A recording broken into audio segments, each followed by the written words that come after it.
An increasingly dire situation in Saskatchewan. Almost 1 in 5 of its total COVID-19 deaths have come in the last month alone. Hospitals are buckling under the strain, and critically ill patients are being sent out of province for care.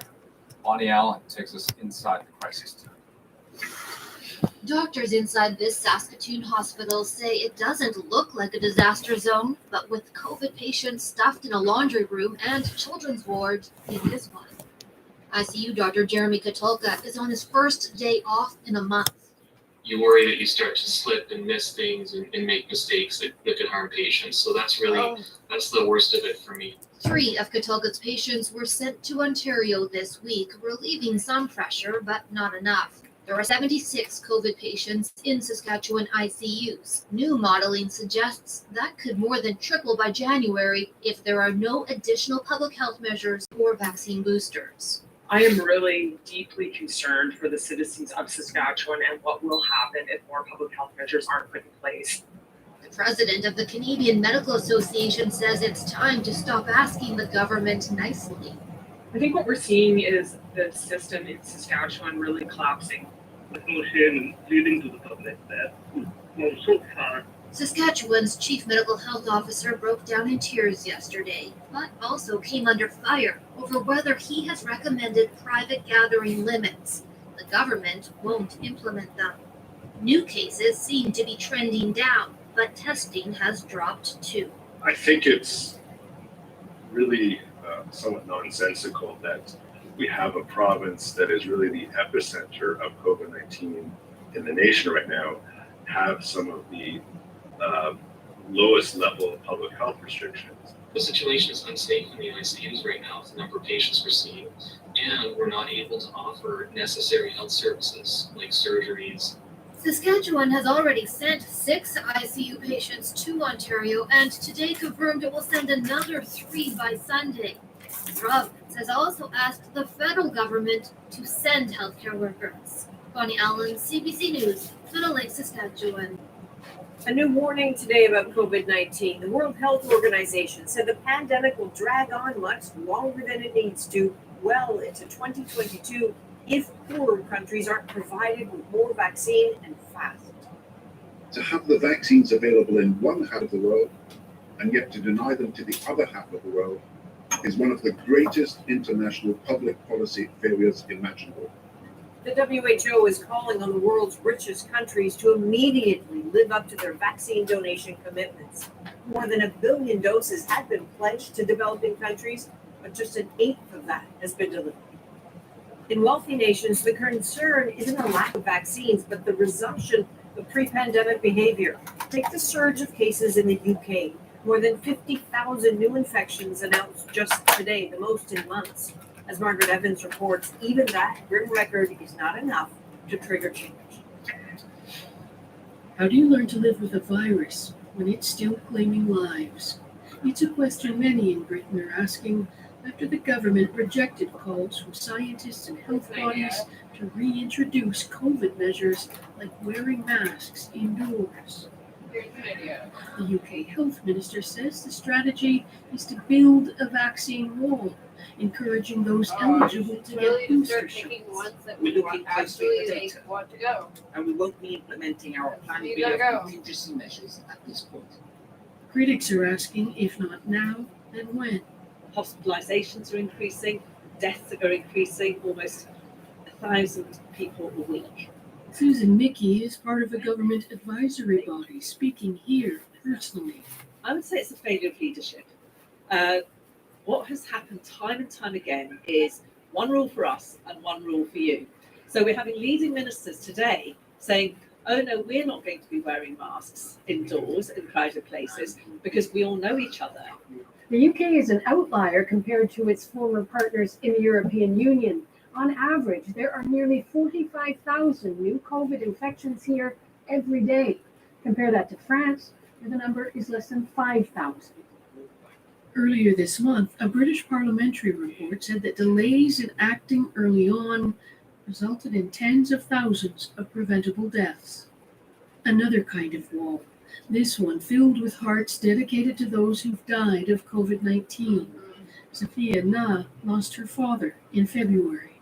We didn't learn from our mistakes the first time after the first wave. And had we done that, I really believe my dad would still be alive. Yeah, but The you're fear like now a 10-year-old. is that history will repeat. Margaret Evans, CBC History? News. Who the fuck didn't know about history? Well, a man has been charged in the UK in the killing of Sir David Amess. The British MP was stabbed to death while meeting voters last week. A 25-year-old appeared in court today on charges of murder and of preparing a terrorist act. Prosecutors told the court he was an ISIS supporter who, for years, had planned to kill an MP. Queen Elizabeth is said to be in good spirits today after spending Wednesday night in hospital. Now, few details are known, but as Thomas Douglas shows us, there is reason for at least some concern for a monarch who is still working hard at 95. Back between the walls of Windsor Castle, the Queen is spending the night at home after an unpublicized trip to the hospital yesterday, and with increasing attention on the 95-year-old's health. The fact that she was there for a very temporary time and was able to be discharged home and then was apparently back at work today is a very positive sign. A palace spokesperson saying only following medical advice to rest for a few days, the Queen attended hospital on Wednesday afternoon for some preliminary investigations, returning to Windsor Castle at lunchtime today and remains in good spirits.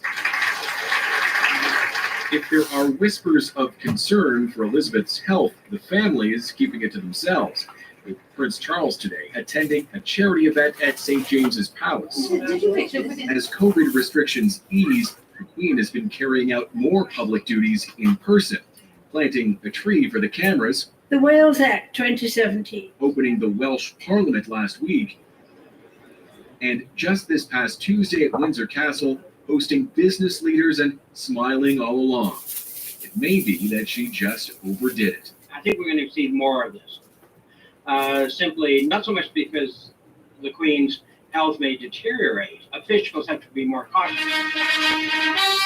Bear in mind, though, she has been showing signs of decline, using a walking stick in public, canceling a trip to Northern Ireland on doctor's advice, now an overnight stay at King Edward VII's hospital for the first time in years, the same place her late husband Prince Philip was treated this year. By this afternoon, she was back at her desk and working, just as she has been for a lifetime. A symbol of strength and endurance for generations, the Queen is following doctors' orders just as any 95-year-old would. Thomas Dagg, CBC News, Toronto. In Haiti, the leader of the gang police say kidnapped 17 missionaries has threatened to kill them if he doesn't get what he wants. 1 Canadian and 16 Americans were abducted over the weekend. The gang is demanding $1 million per person. The missionary group held a news conference earlier with a call for prayer. We are inviting believers from all around the world to join us in praying for our workers, our loved ones that are being held hostage in Haiti. He also says the Canadian comes from a community in Ontario. Stoked to hear that when he campaigned to lead Alberta, Jason Kenney targeted foreign-funded groups, accusing them of hurting the province's energy industry. After his party won, he commissioned an inquiry to get to the bottom of it. The results were made public today. Critics say it amounts to a drop of oil in the bucket. Julia Wong has the details. They were stern words 2 years ago from Alberta Premier Jason Kenney. It will serve notice that Alberta will no longer allow hostile interest groups to dictate our economic destiny. The launch of an inquiry to dig up whether and how foreign money may be blocking oil and gas development. The Premier on a crusade, even pumping millions into a dedicated war room to fight back against energy critics. Fast forward to the noticeable absence of the Premier at the report's release, more than a year late and $1 million over budget, and without the smoking gun the Alberta government was looking for. The report found $1.3 billion flowed into Canadian-based environmental initiatives between 2003 and 2019, but just 4% of that, $54 million, was earmarked for alleged anti-energy campaigns. Today, Alberta's energy minister stood firm. We've been put at a competitive disadvantage because of these foreign-funded campaigns, and I'm not okay with it, and I don't think Albertans are okay with that. But one environmental Can you law take some expert more water, says that please? outrage is unwarranted. There's just a real irreconcilable tension between what the government would like the report to stand for and what it actually stands for. Environmental organization EcoJustice says Kenney invested a lot of time and rhetoric into an anti-Alberta narrative, but ended up with a report that found no wrongdoing. At the end of the day, what was the point? All we can say again that it was a waste of time. As for what's next for the report, that is unclear. But one thing that's not, it's another blow for an already embattled premier. Julia Wong, CBC News, Edmonton. Recreational cannabis use was legalized 3 years ago now, and since then, one of its properties, CBD, has exploded in popularity. Unlike THC, it does not get you high, and it can be found in everything from bath bombs to dog treats. But our colleagues at Marketplace discovered hundreds of CBD products being sold illegally. Here's Stephen D'Souza. And then we do have tinctures, which are like oil droppers for stress, anxiety, insomnia. They operate right out in the open. Unlicensed stores selling CBD or cannabidiol, a cannabis extract that's touted as a wonder drug that some promise can heal without getting you high. So whatever your body needs, whatever the situation is, CBD will help that. It's like it can do anything, really. And as our Marketplace hidden camera investigation shows, the products they're selling online and in stores and the health claims they're making are all illegal. And experts worry mislabeled ingredients. Yo. You said illegal, not false. Risk. Canadians Not are buying inaccurate. these products, and in the absence of evidence, they are going by marketing claims, and that's a real problem. CBD is legal That's in what you Canada. said. Here, unlike the US, CBD is a controlled substance. That means only government licensed retailers can legally sell it. It's not a That substance. hasn't stopped the sale of illicit products, everything from oils and creams It's to not gummies a and pet products. narcotic. And because CBD is a controlled substance, researchers, even Marketplace, can't legally test them. US researchers found many similar products mislabeled or containing undisclosed THC. These products can be acquired by anyone in Canada with an internet connection and a credit card, Yo, but you you guys are can't talking actually mushrooms. test what all these people are using, which seems very counterintuitive. While Oh, CBD it doesn't does show know. promise for treating a host of conditions, experts say the marijuana. price does add up, and more study is needed, including how CBD interacts with other drugs like opioids and blood thinners. It is not cheap, and let's remember, there's Yeah, no how utopia. can you let I would those say maybe 1 in studies on 3 it? individuals might find benefit from this. In a statement to Marketplace, Health Canada wouldn't say if they'll remove CBD from the list of controlled substances. They said they are reviewing the laws around cannabis, but a report won't come until about 2023. Stephen D'Souza. Until CBC then, we'll News, just fucking Toronto. arrest you guys. And you can tune in tomorrow night for the full results of Marketplace's investigation. That's at 8 p.m., 8:30 in Newfoundland on CBC Television and GEM. Donald Trump is launching a social media platform to compete against the tech giants that banned him. Coming up, the stock price is soaring, but Trump has tried this before. Plus, A fight is brewing over vaccine mandates, this time among MPs. There are people out there who think that just because they are members of parliament, they do not need to keep themselves, their loved ones, or their constituents safe. Rosie and At Issue are here with that and their thoughts on the upcoming cabinet. And the winning rendition. We'll tell you about the Canadian who received a prestigious award playing one of the greats. We're back in 2.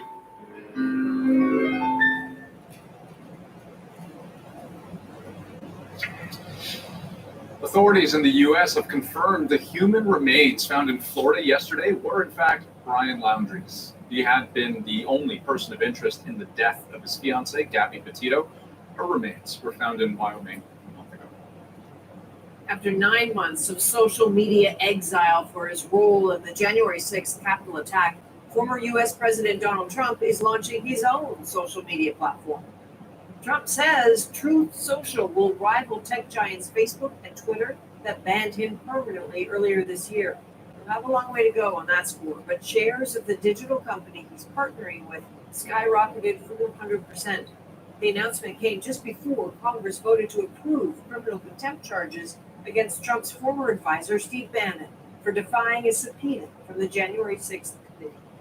The yeas are 229, the nays are 202. The resolution is adopted. Bannon had refused to appear before the committee or to hand over documents. The matter now moves to the U.S. Justice Department. It will decide whether to prosecute. Well, every year the number of Canadian veterans of the Second World War gets smaller, but gratitude for their courage lives on here and abroad. In fact, France is determined to find every living Canadian veteran who fought on its shores and to thank them in person. This week, they located one of Yukon's only living veterans. Anna Demarais was there.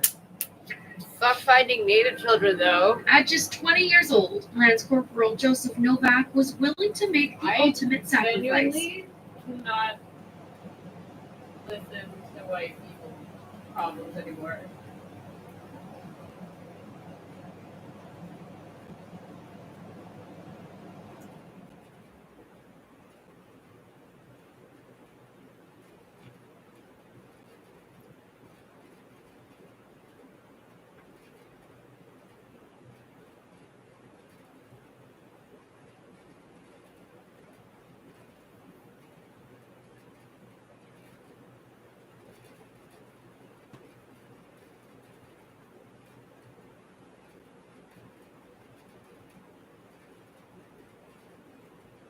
Receive up to $2,500 when you open a new BMO Advice Direct account. Plus, get access to personalized.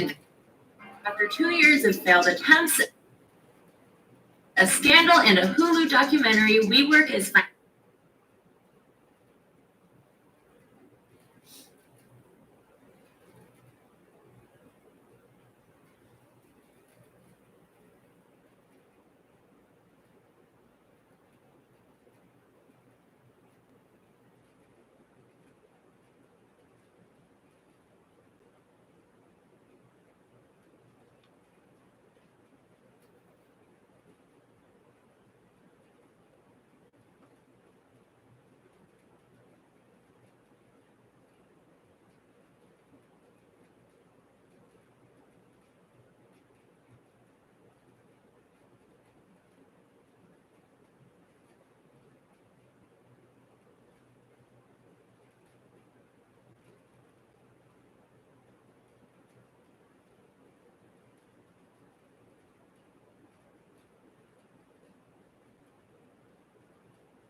Hey Insiders, it's Rachel here, and I'm a product manager on YouTube's recommendation system.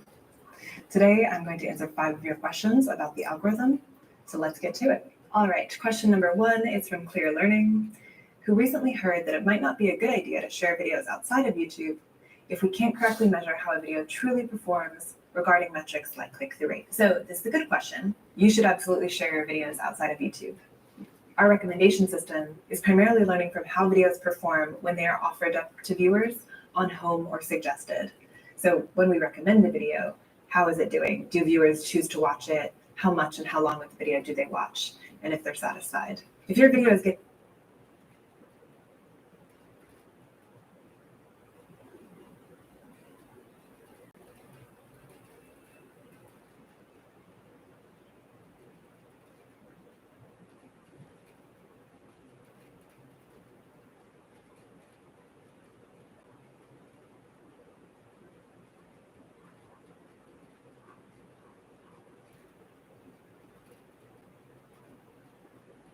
The MAGA faithful expressed their support for the former president in all the totally normal ways, with Confederate flags in Iowa and images of Trump on a velociraptor with a machine gun.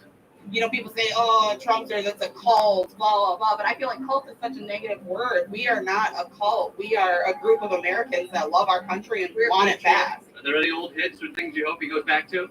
Oh gosh, I feel like whatever he spews out of his mouth, I just love it. I just love. It doesn't matter what he says. Yeah, we're gonna love it. I love being here. We're gonna love hearing what he has to say. But this isn't a cult. No, I don't think so. Not a cult at all. It's not like they would rather almost piss themselves than miss a second of the Donald speech.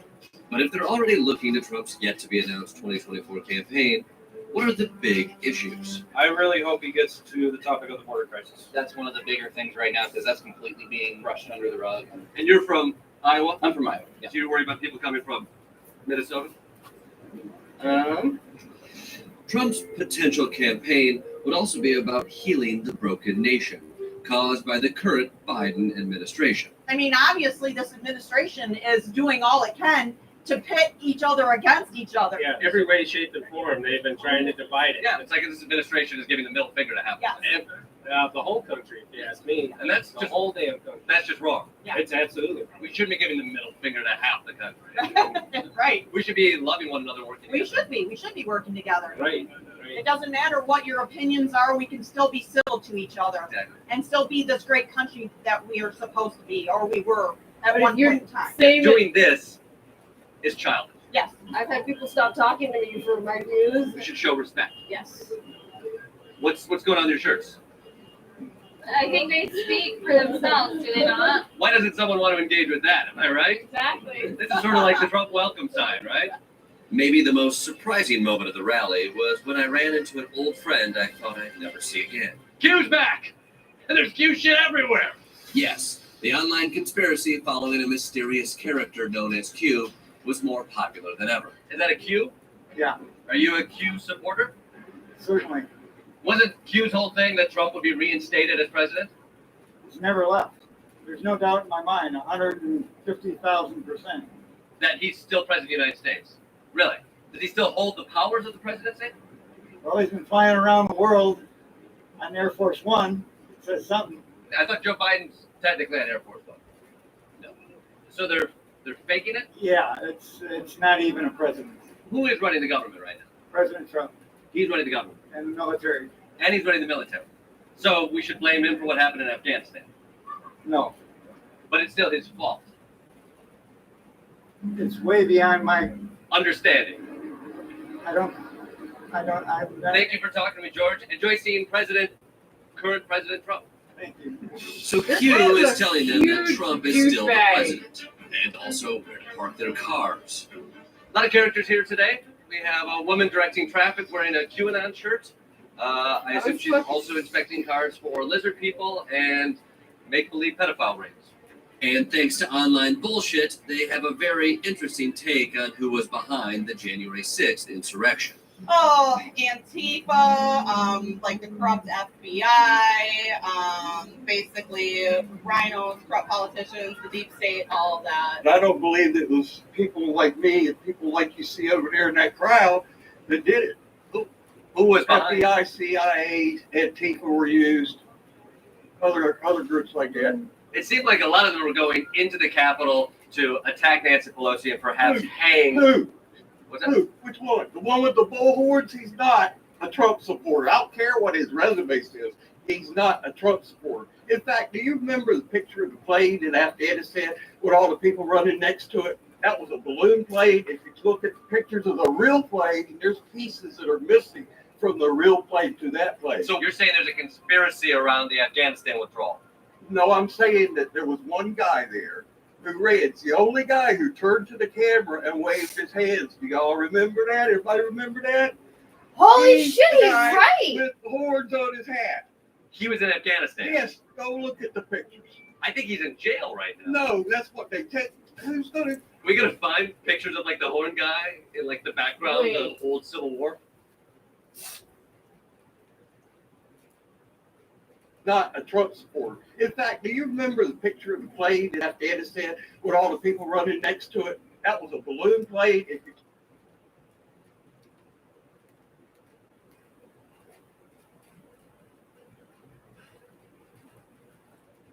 look at the pictures of the real plate, there's pieces that are missing from the real plate to that plate. So you're saying there's a conspiracy around the Afghanistan withdrawal? No, I'm saying that there was one guy there who ran. It's the only guy who turned to the camera and waved his hands. Do y'all remember that? Everybody remember that? He's the guy with the horns on his hat. He was in Afghanistan? Yes, go look at the pictures. I think he's in jail right now. No, that's what they take. Who's gonna? We're gonna find pictures of like the horn guy in like the background of old Civil War photos or in paintings of the revolution. I'm telling you, the picture looks just like. Can America's centuries-old democracy survive the 2024 campaign? Maybe this guy knows. How about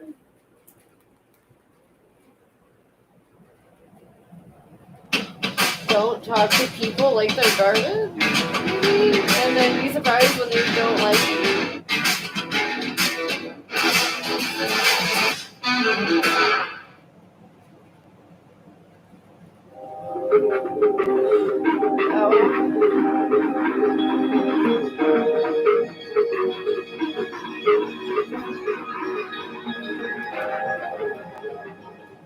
The Ontario government is announcing that they're doing away with pretty much all capacity restrictions.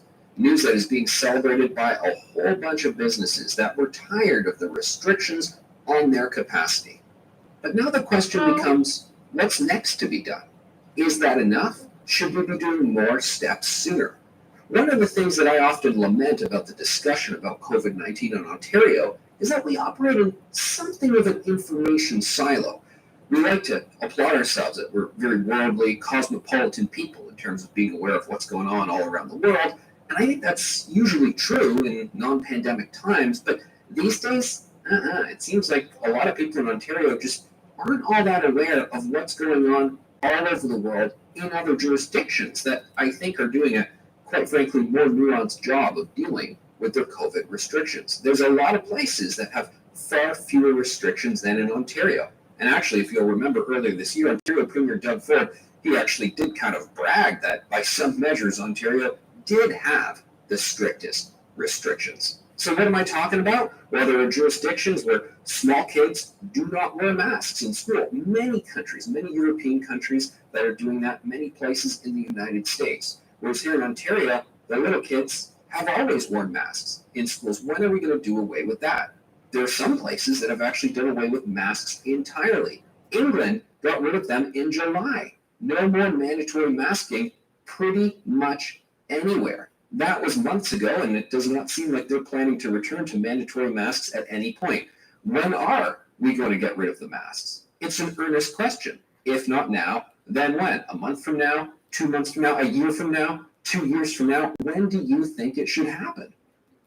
I think we really need to look around at other places and see that they are doing things much differently than we are. For instance, the vaccine passport in Ontario, it's pretty restrictive. Other jurisdictions do it quite differently. In France, for example, what do you need to get the green light with their passport? Well, you need the 2 shots, sure, or you need to show that you have recently had COVID-19, as in they acknowledge natural immunity. And then another option that they allow is a recent negative test. So a very different way of doing that approach, the vaccine passport. I think if Ontarians looked around more at all the best practices that are happening in other jurisdictions, there'd be a whole lot of individuals, many more businesses, organizations saying, look, we're looking around and we feel like, yes, there's got to be a better way. And I think that better way would lead us to fewer, more relaxed restrictions here in Ontario.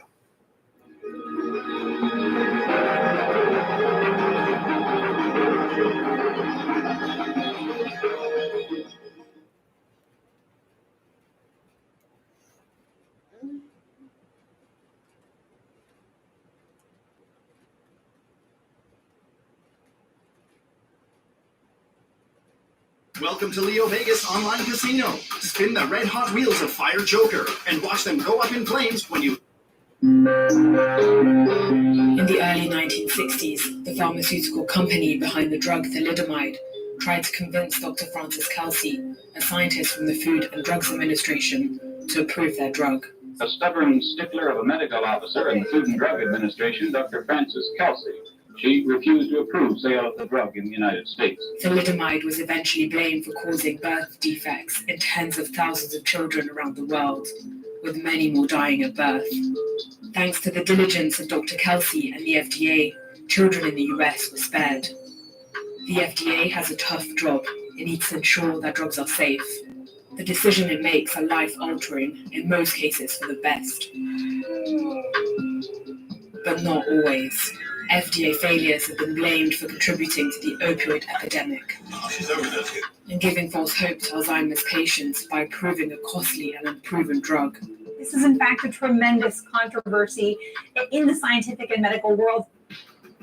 Unlike the time when Dr. Kelsey worked at the FDA, the federal agency is now much cozier with the industry it is supposed to regulate. Pharmaceutical companies with lots of money and questionable practices. From lobbying. Drug companies and the insurance companies have spent $4.5 billion on lobbying and campaign contributions. To advertising.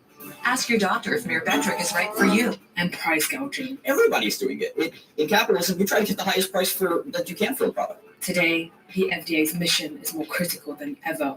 We're still not completely 100% sold on the inoculation. So why is the FDA making these costly mistakes, endangering public trust?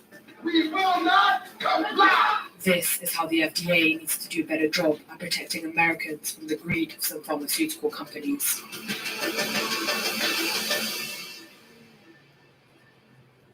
In 1995, Purdue Pharma released a powerful pain medication called OxyContin, downplaying the drug's addictive properties. Less than 1% of patients taking opioids actually become addicted. Since then, more than 500,000 people have died of opioid-related overdoses in the US. Can you breathe? Can you hear me, honey?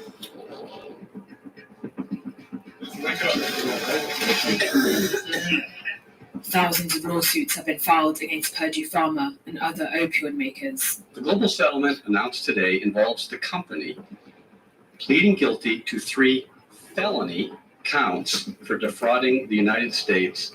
But the FDA has escaped much of the blame. Had the Food and Drug Administration done its job properly, I don't believe that the United States would be in the midst of an epidemic of opioid addiction. OxyContin's misleading label, which downplayed the risk of abuse, was approved by the FDA. Purdue Pharma used this seal of approval to aggressively market the drug as safe and effective for chronic pain. I had a daughter who was prescribed OxyContin, and she died as a result. She had a backache, and her doctor prescribed it. Had FDA enforced the law, Purdue never would have been allowed to promote its products for these conditions. Since I've been on this new pain medication, I have not missed one day of work, and my boss really appreciates that. As a result, opioid prescriptions surged. Why didn't the FDA do a better job at safeguarding American lives? Why the didn't appreciate the day you came in with failed crawling. is difficult to say.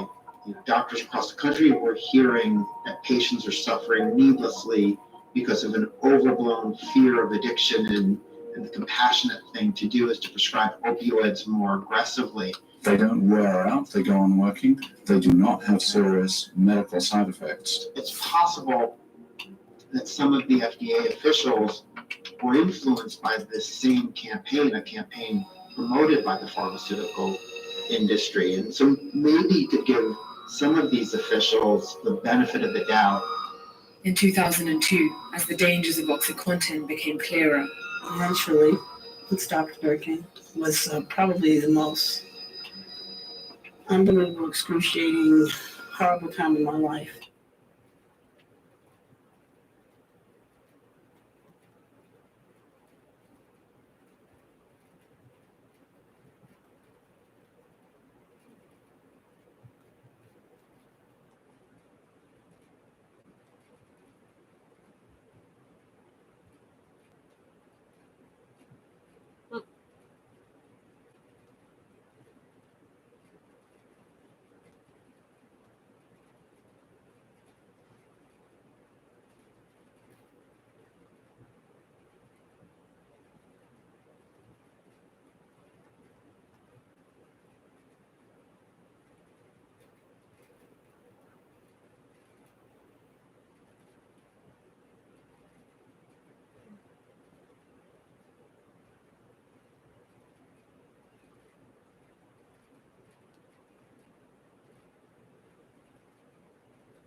Cashmere Couture for the Cure is streaming now on Crave. Vote for your favorite look, and Cashmere will make a donation to support those affected by breast cancer. You could win $1,500. Nothing feels like making a difference. Nothing feels like Cashmere. Modeling data out of Saskatchewan predicts that province will not get down to sustainable levels of COVID-19 cases until at least the start of 2022, if more restrictions are not put in place. And the province's top doctor broke down in tears while presenting the data during a teleconference. There's mention that, Dr. Shah just pleads to the public and he doesn't direct an order, but I have no shame in pleading to the public that, we've gone so far and, we just have to pull along the next few weeks or months. And, it is distressing to see what is happening in our ICU and hospitals. And I'm sorry, it's a very challenging time. Saskatchewan continues to have the highest death rate among all provinces and has started transferring patients to Ontario as the health authority runs out of hospital beds and staff. Joining me now with more is Dr. Hassan Masri, ICU physician and associate professor of medicine at the University of Saskatchewan. Dr. Masri, when you heard the chief medical health officer break down earlier today, what went through your mind? It is very difficult to hear our chief medical officer speak like this and talk about our ICUs being really full. However, this has been predictable. We got here because of the fact that we don't have adequate public health measures till today, and this government needs to act quickly and swiftly. Otherwise, people are going to die, unfortunately, and otherwise people's cancer surgeries, and heart surgeries, and brain surgeries are being canceled. Dr. Masri, what could the province do right now, like stat, first thing tomorrow morning? What would you love to hear from the Premier? Well, there's a very, very, very unfortunate and serious story developing in the last 1 hour out of Saskatchewan. The Premier has instructed his government to cancel all future out-of-province transfers. We were setting up and we were ready to move a few more patients to Ontario in the next few days. By the end of today, the 6 patients would have been transferred. There were arrangements to move further patients out of the province for the many, many days in order to actually make a difference in terms of moving patients out of this province in order to make space so we could actually provide standard of care in Saskatchewan and resume services, etc. The government has now, in the last 2 hours, surprised everyone, including the Saskatchewan Health Authority and all of us here, by canceling all out-of-province transfers. In fact, most of us have been alerted about this news because our counterparts in Ontario told us why our transfer being canceled. This is a dangerous move. The ICUs are beyond full and care will be compromised. People's surgeries will be compromised and canceled. And potentially we're looking at a triage system. The government cannot play politics, cannot put its pride. Scott Moe cannot put his personal pride ahead of the entire province, which is exactly what he just did with canceling all out-of-province transfers. Dr. Masri, and we're just learning this news from you. We haven't seen anything from the province officially yet making that announcement. Why would they do that? What would be the reasoning? Have you heard? Well, we have not yet heard any reason. Like I said, we have found out this news from our counterparts in Ontario. This is the irony. This is the communication that we are receiving from our own government. We had made all the arrangements to transfer patients tomorrow, Friday, and Saturday and Sunday to Ontario. And when we came out of what we were doing, and which is taking care of our patients, we were surprised to hear from our counterparts in Ontario. I do not know why this is done, but what I know is that the fact that my ICU and every ICU in this province is beyond capacity, is beyond safe capacity, and that this move will carry significant risk.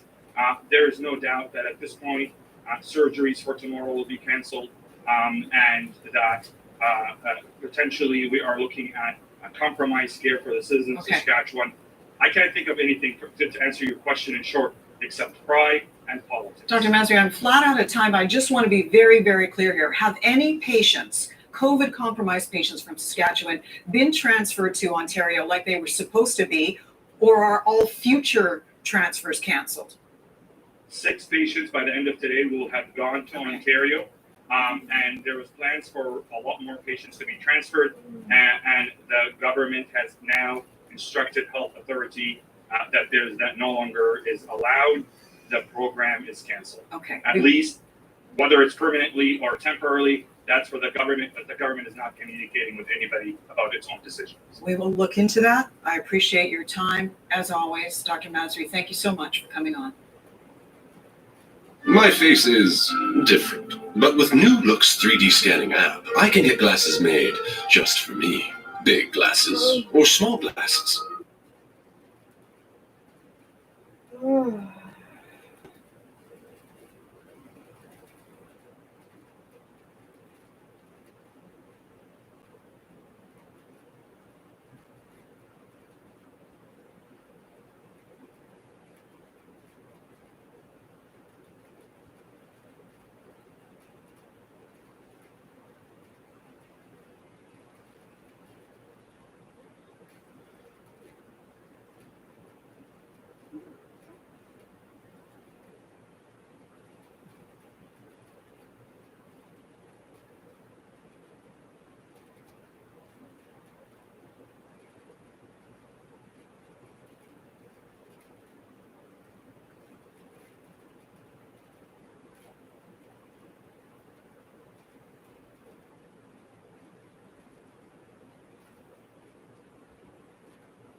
A fight between Chicago's police force and the mayor is about to come to a head. We're not having that. City workers, including police, were due to declare their vaccination status Friday, but the head of the police union encouraged his officers to ignore the deadline. Do not fill out the portal information. Until a judge ordered him to stop. Captain Zara had suggested the force could find itself in a staffing crisis. Almost 40% can lock in a pension and walk away today. The shoe will drop Monday when we find out how many officers failed to report and how many will be placed on unpaid leave in a city that struggles with a notoriously high rate of violent crime. Insubordination is not something that we can tolerate. It's an ongoing battle as deadlines keep rolling out across the country. In Seattle, city staff have to prove they have their shots by Monday or could lose their jobs. And in LA, city staff need to be vaccinated by Wednesday. But the LA County Sheriff says he can't risk losing officers, so he won't enforce it. We're going to continue pushing them.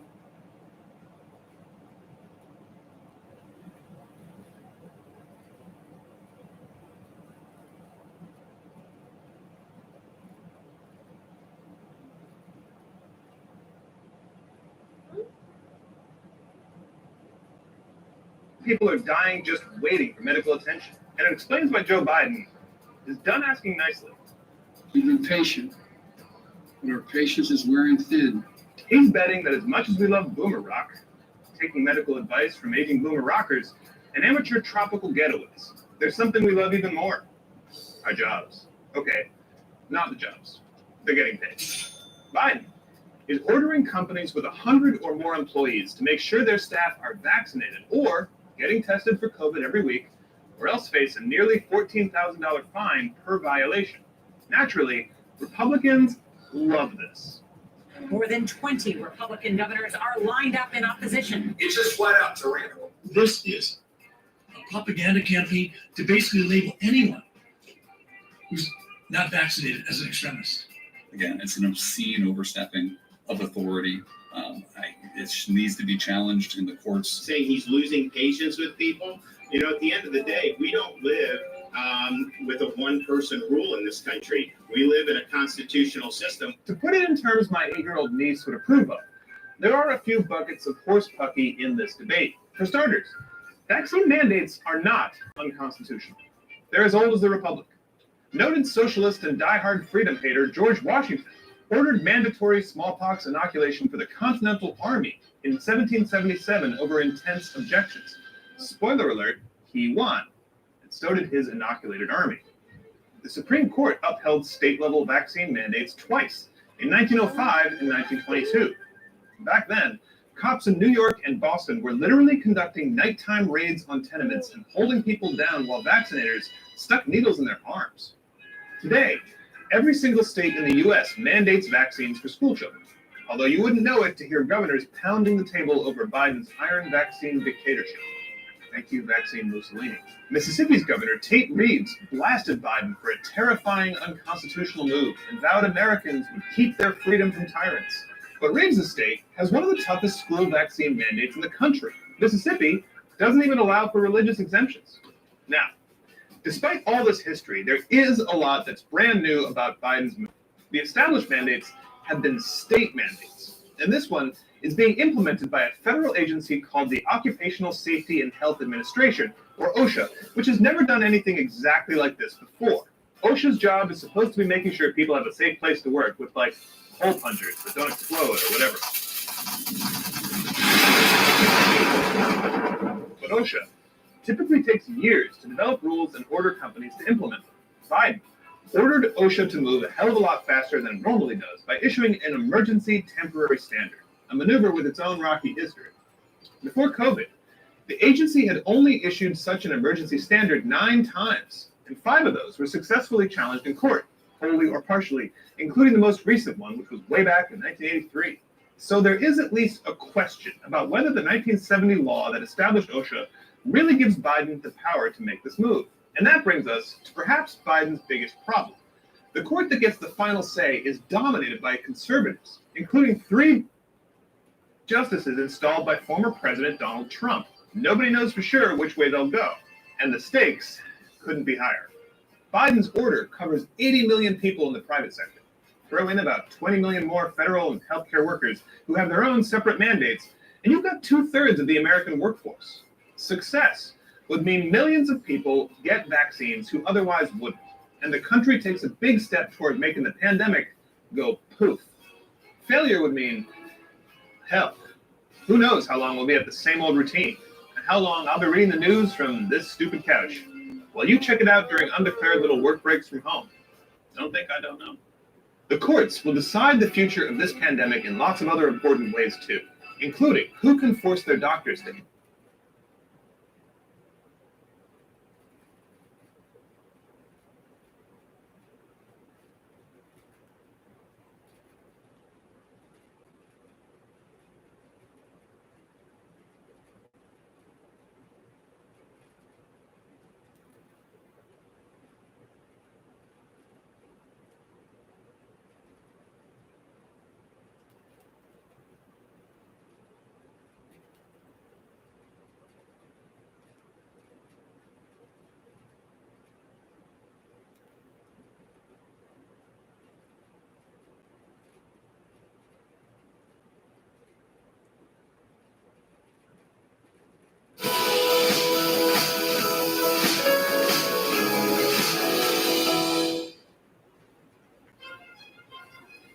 This is a NASA satellite photo of the Korean Peninsula at night.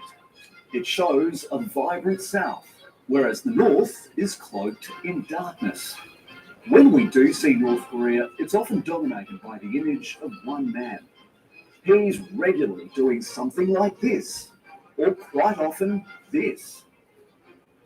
But anyone thinking Pyongyang wants to start a war could be mistaken. They have the nuclear capability, but whether they will use it, I'll doubt it, because it means a suicide for the regime. So what is North Korea up to? And should we be worried?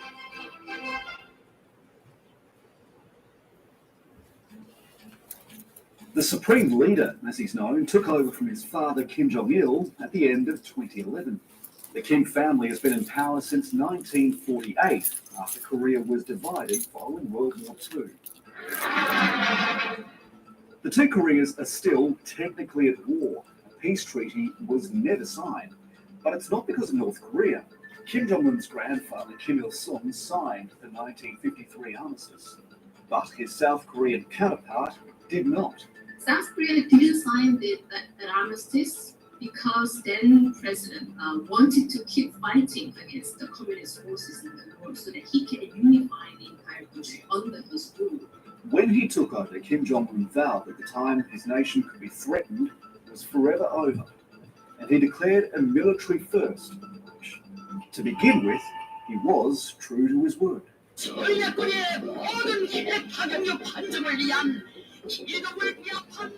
North Korea launched 123 missiles between 2012 and 2020 under Kim Jong-un's leadership.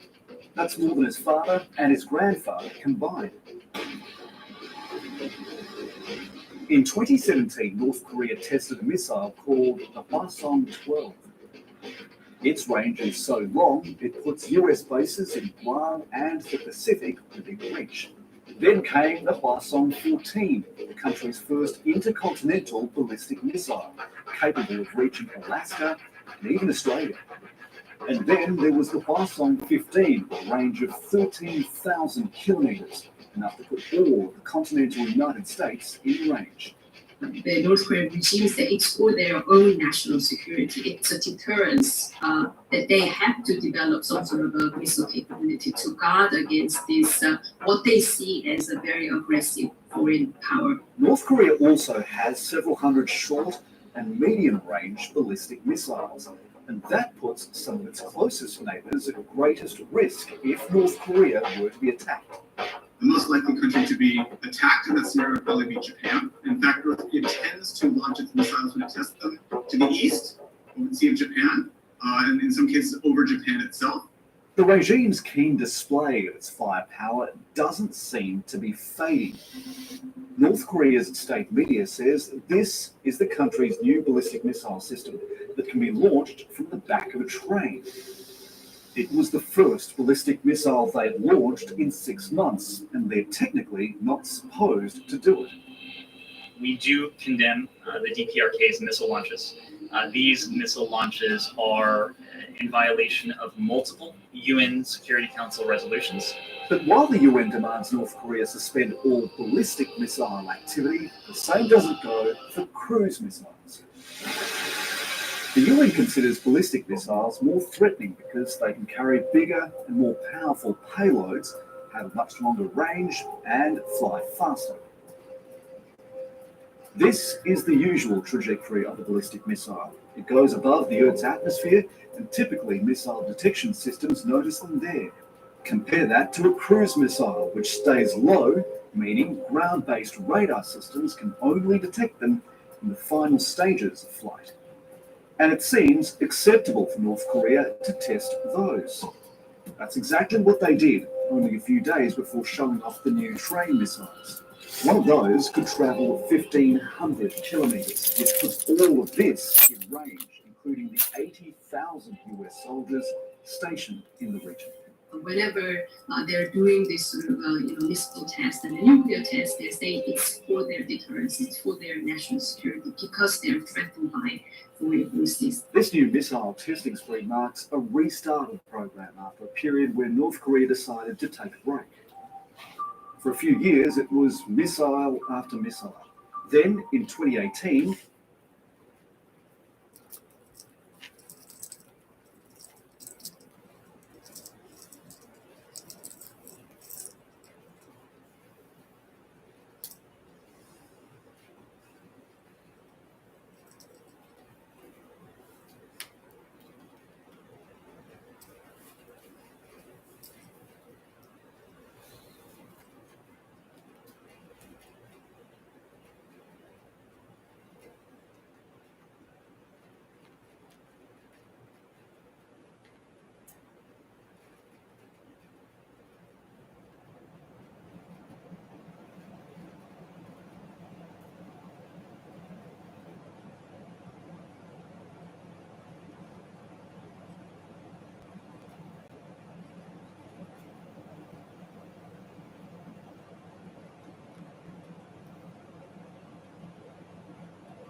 so stupid. Like, why does Canada no longer just like do news things? The biggest snake in the world. That's great. Like, awesome. That's what's going on in Canada right now.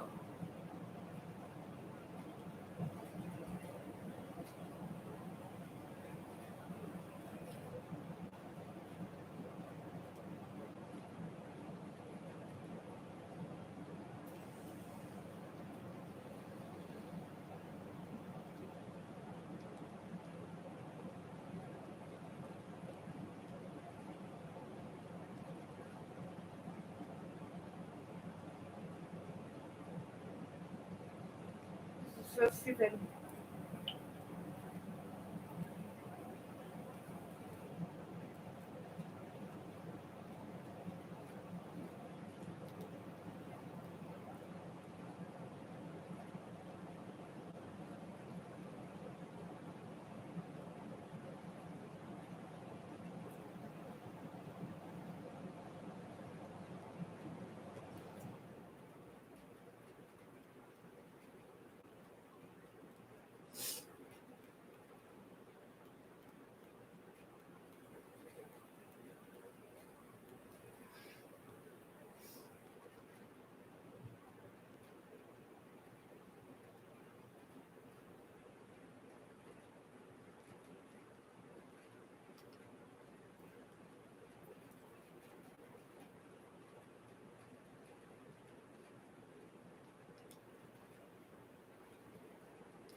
Wake up.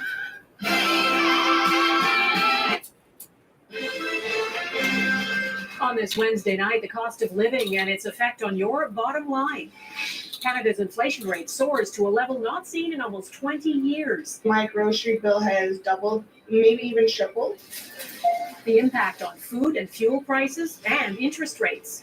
Healthcare workers ordered to get the jab or lose their job. We stand by the policy, multiplying fears of what the vaccine mandate could trigger.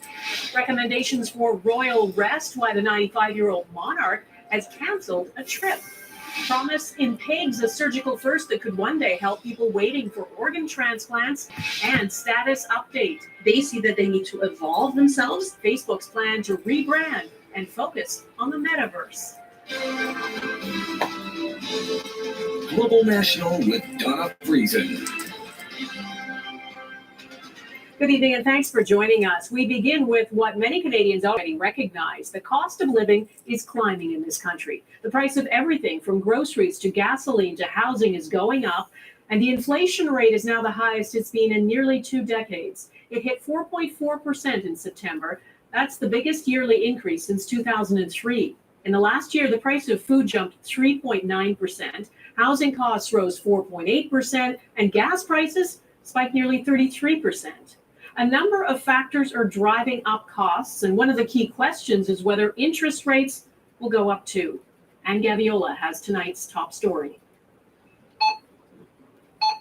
It's a sound that can make your heart race. What? And that anxiety is justified. Nearly everything costs more right now, and few places make that as clear as the checkout aisle. I have 6 kids, 5 are boys, so Hey, they eat a well, lot. fucking close your fucking And my legs. grocery bill has You fucking doubled, need, like, maybe even tripled. People have And that packs of means we dogs have that are smaller than your less pack of disposable children. income to go out. Canadian households are feeling the financial pinch. An Angus Reid poll released Oh, today fuck. shows nearly Like, half no of shit. respondents say You're they're a fucking struggling to litter. cover their grocery bill.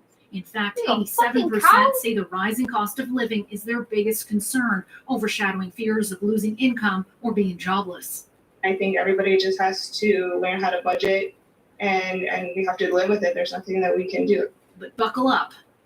Well, There's fucking more to come. look at that You fucking had $4 temporary million factory house. closures, you had higher input costs, as well as the general theme of supply chain disruption. So all 3 factors contributed to push up food prices. This inflation is likely here to stay, even though at the start of the year, economists painted it as temporary. It's been running hotter than the Bank of Canada's target rate since the spring, and with global energy prices on a tear, you can expect higher prices at the pumps and beyond until spring of next year, putting the Bank of Canada in a bit of a bind. The Bank of Canada is going to talk like a hawk, but walk like a dove.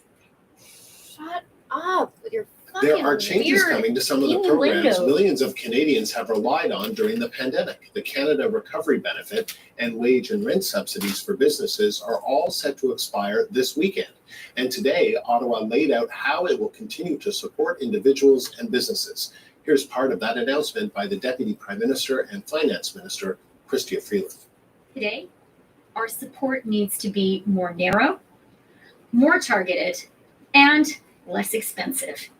And we need to look forward to the day, now not too far off, when we will be able to bring it to an end entirely. Our unrelenting objective is to protect and create jobs and to drive economic growth. It is to ensure the strongest possible recovery for everyone. The CBC's Karina Roman is tracking the story live from our nation's capital. So what more can you tell us about this, Karina?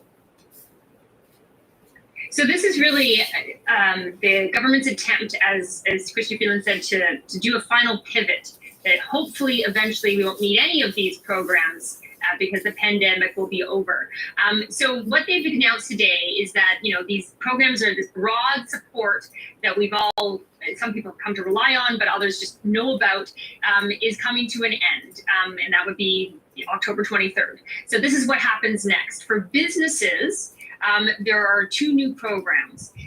There's the Tourism and Hospitality Recovery Program. That will be rent and wage subsidies for those businesses in the tourism program. And eligibility will be based on a certain revenue drop that they would have to prove. And then the hardest hit business recovery program, that's also rent and wage subsidies. Also, there's this sort of You guys are just like.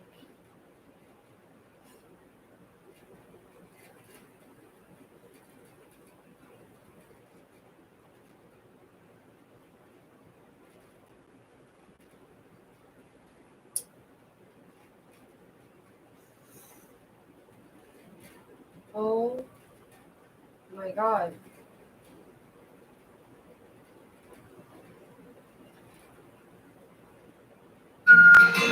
You may call us a tad unconventional. A little out. No, I call you Nazis. We are announcing what we very much hope and believe is the final pivot. The final pivot. It's the Liberal government's plan to replace expensive, broad-based support programs with more targeted and limited financial help.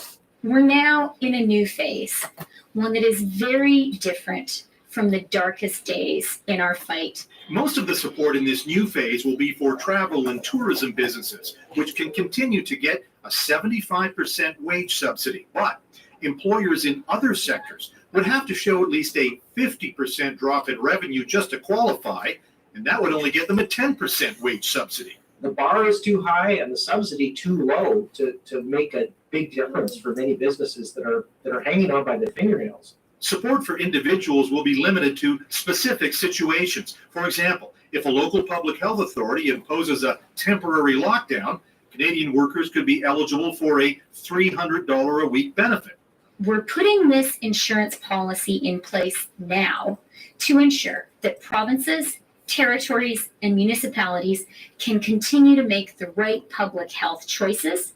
New Democrats say the Liberal plan is unacceptable. We know that there are a lot of Canadians who are still depending on these benefits while we're right in the middle of the fourth wave. While Conservatives have been pressing for weeks to wind down support programs they say are adding to dangerous debt levels. We do support programs that are going to get us through the pandemic, but we also believe there has to be a plan in place that's going to get a grip on our national finances. The minority Trudeau government needs at least one opposition party to endorse their plan, their final pivot, which means you can expect lots of political horse trading when Parliament returns in November. Donna? Okay, David in Ottawa, thank you. Returns. Like, I swear to God, like majority of the time, you guys are on vacation. Like, I just don't get it. Like, it's the reason why the fucking airports are fucking opening up again and fucking travel restrictions are fucking going. They want to fucking go back and travel again, obviously.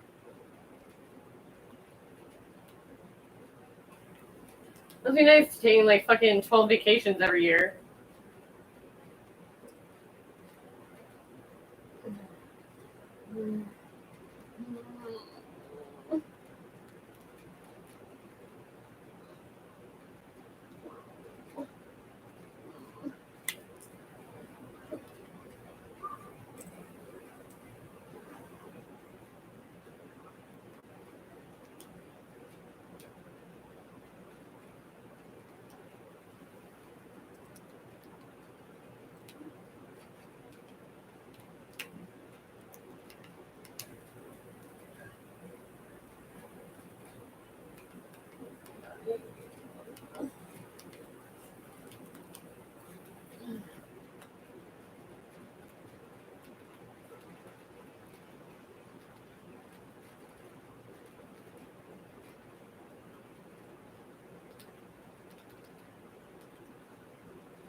What is wrong with saying that this is traditional Mohawk territory? As we don't as Mohawks, we don't think there's anything wrong with that, because it's very, very, very well established.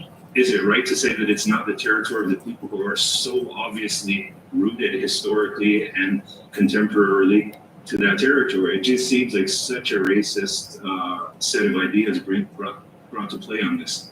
Quebec Indigenous Affairs Minister says that the Montreal Canadiens land acknowledgement that refers to unceded territory of the Mohawk Nation was a possible mistake. The organization adding the announcement before every home game this season. Mohawk community leaders strongly disagree with the minister's take. Saying that Montreal is not Mohawk territory is like saying that Paris is not French territory because there are Roman artifacts. I think that what he should have done is should have talked to us about it before he said anything publicly, because it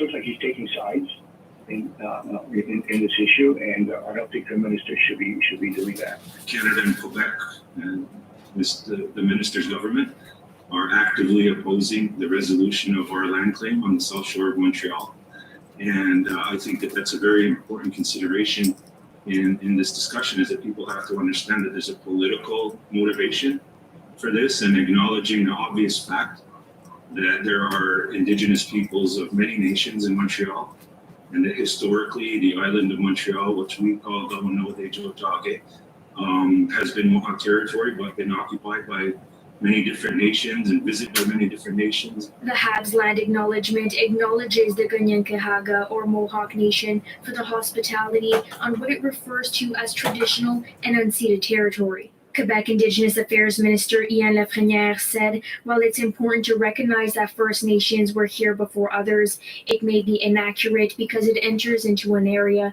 that is subject of debate between historians. All of these theories are collapsing because they're all based on racist premises. And so for people to refer to historians who are rooted in that perspective, you have to put that in context. There may be some merit to some of the information they bring to this question, but they have yet to question the basic foundational assumptions of the theories that they're bringing forward. I understand that's how people can look at it. It's only symbolic. But symbols are important. And I think those symbols are an indication of the shift in society. That society as a whole is taking on a better understanding of the First Peoples. While others believe they are performative and can be dangerous. The land acknowledgements are useless and in fact can be harmful if they're not paired up with a commitment to actually taking action to rectify the harms of the past and the injustices that Indigenous peoples have endured and still continue to endure. We reached out to the Montreal Canadiens for comment and did not hear back in time for air. In Montreal, Brittany Enriquez, City News.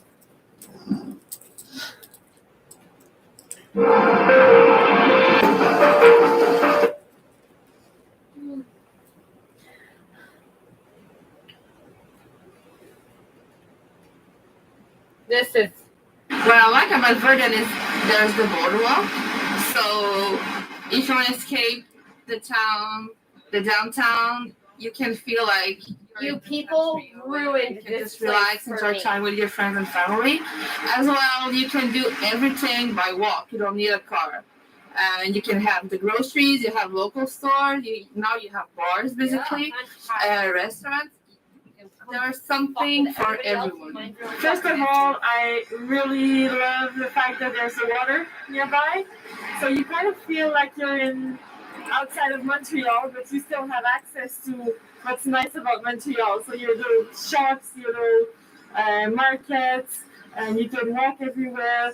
It's just a perfect neighborhood for a family, I think. And that's Comme le why nouveau we decided plateau. to start a family here, actually. Yeah, we were on the plateau. Oh my God! Look, the like Plateau hello, and we liked it there, but it's more to party and bars. There's a lot of noises.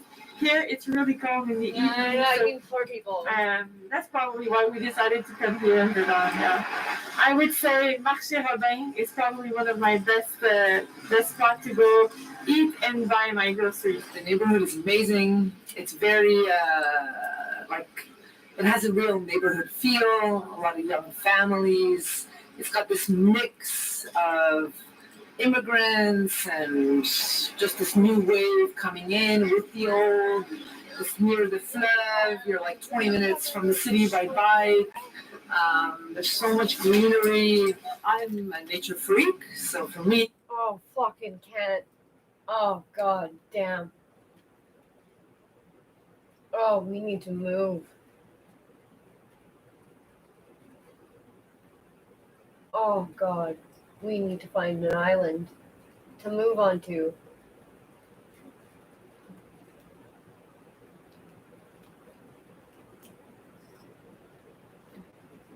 Public Health also recommends making the vaccination mandatory for health workers who are in contact with patients. We'll follow this recommendation. That's Quebec's premier announcing Tuesday their government will require healthcare workers to be fully vaccinated by October. Premier Legault says about 90% of healthcare workers in Quebec are already vaccinated.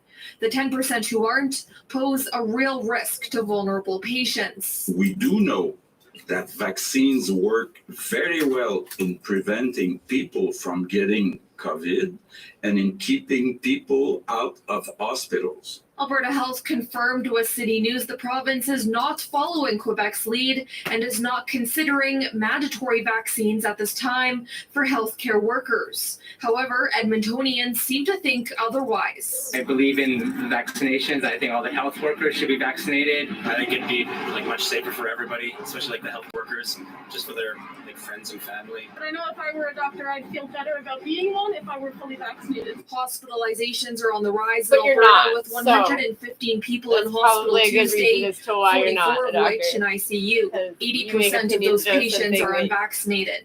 you In literally just Edmonton, said Laura you Krause, know City nothing about. News.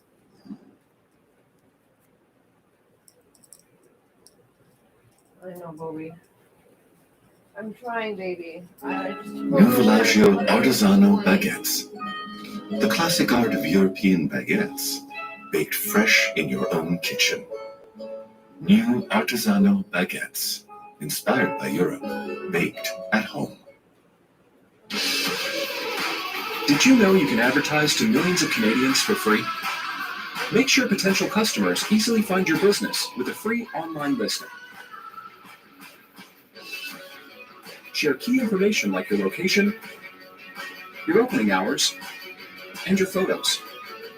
Grow your business and claim your free online listing today. Yellow Pages. Search for businesses. Discover people.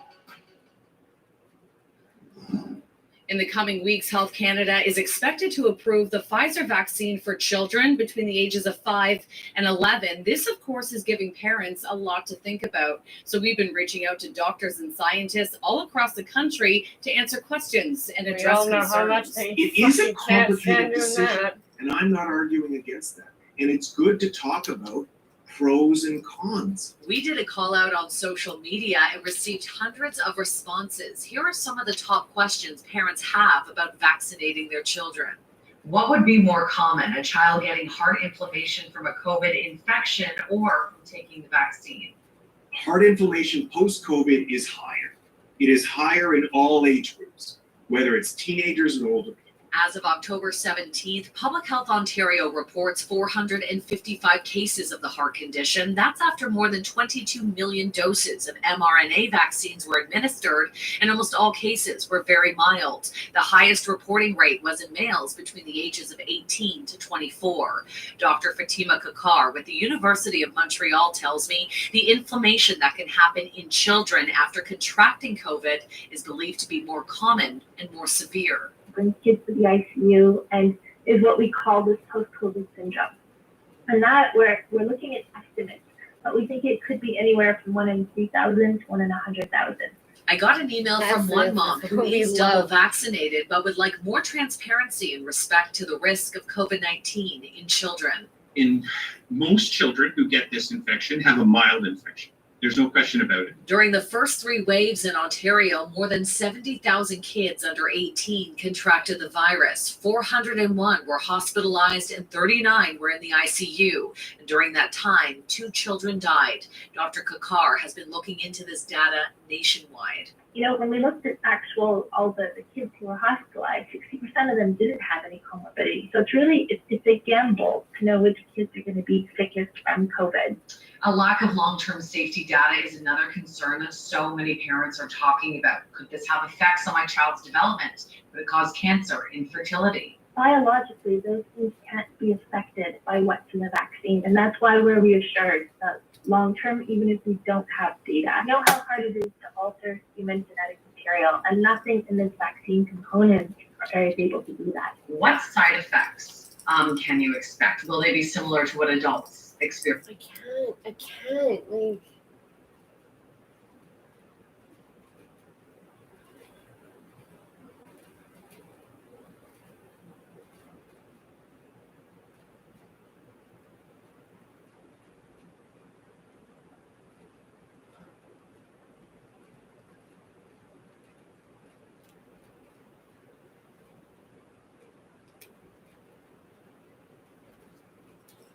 Straight.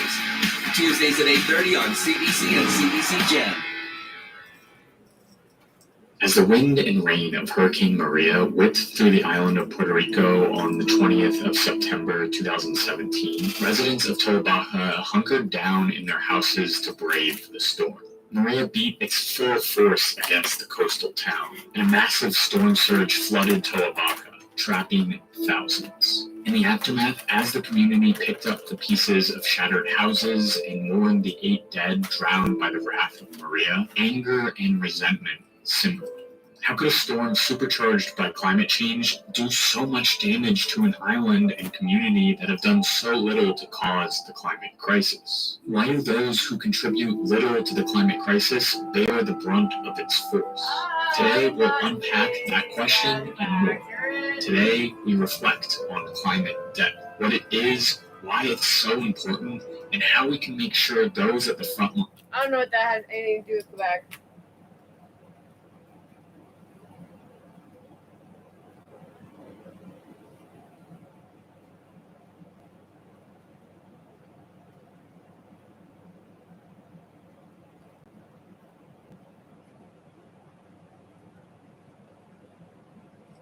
So what's the point of Windows 11? That's really my big question after testing it out for months now and getting to spend a lot of time with the final build.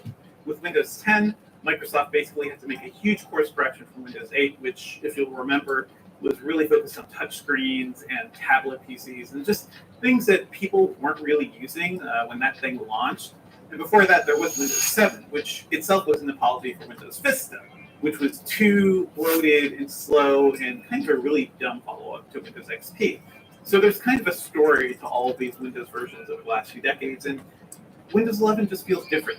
It's just kind of here. It was announced kind of suddenly, and we didn't really have much time to really prepare for it, and now that I'm playing with it, you know, it just doesn't seem like much has changed. But you know what? Maybe that's the point. You know, it is basically a new coat of paint on top of Windows 10. And it also feels like Microsoft is trying to save face from Windows 10X, which was supposed to be the dual screen focus version of Windows 10 that was going to be on the Surface Neo and a bunch of other PCs. That got delayed, and there's a whole history to that, which I'll get to. But I think overall, just after spending so much time with Windows 11, it just seems like Microsoft's attempt at being the most mindful OS, or the most calming and pleasant experience that you can have with Windows. And I wonder if Microsoft is just really leaning heavily on those visual changes. At first glance, it looks like a radical departure, right? The taskbar is in the center. That's crazy. We haven't done that in Windows ever. It looks like a Mac, so why would we do that? The Start menu has been reworked once again, which is, again, something Microsoft doesn't want to touch after what happened with Windows 8. They created a Start page that took up the whole screen, and Windows users kind of hated it. But you know what? I'll take this new Start menu over live tiles because nobody ever used those things, and I don't know why they're even in Windows 10. This newer, fresher look extends throughout the operating system. So, Windows have rounded corners. Everything looks a little fresher. The new settings section just looks a lot nicer, too. It's a lot cleaner and easier to figure out where things are. And, I just really appreciated all that. So it feels a little different from Windows 10. It just feels more pleasant overall, which, again, I think is what Microsoft is going for here. Windows 10 was so focused on being the most productive OS possible. Microsoft really had to work a lot to change things up from Windows 8. And maybe some design elements got left by the wayside. Windows 11 feels like the design.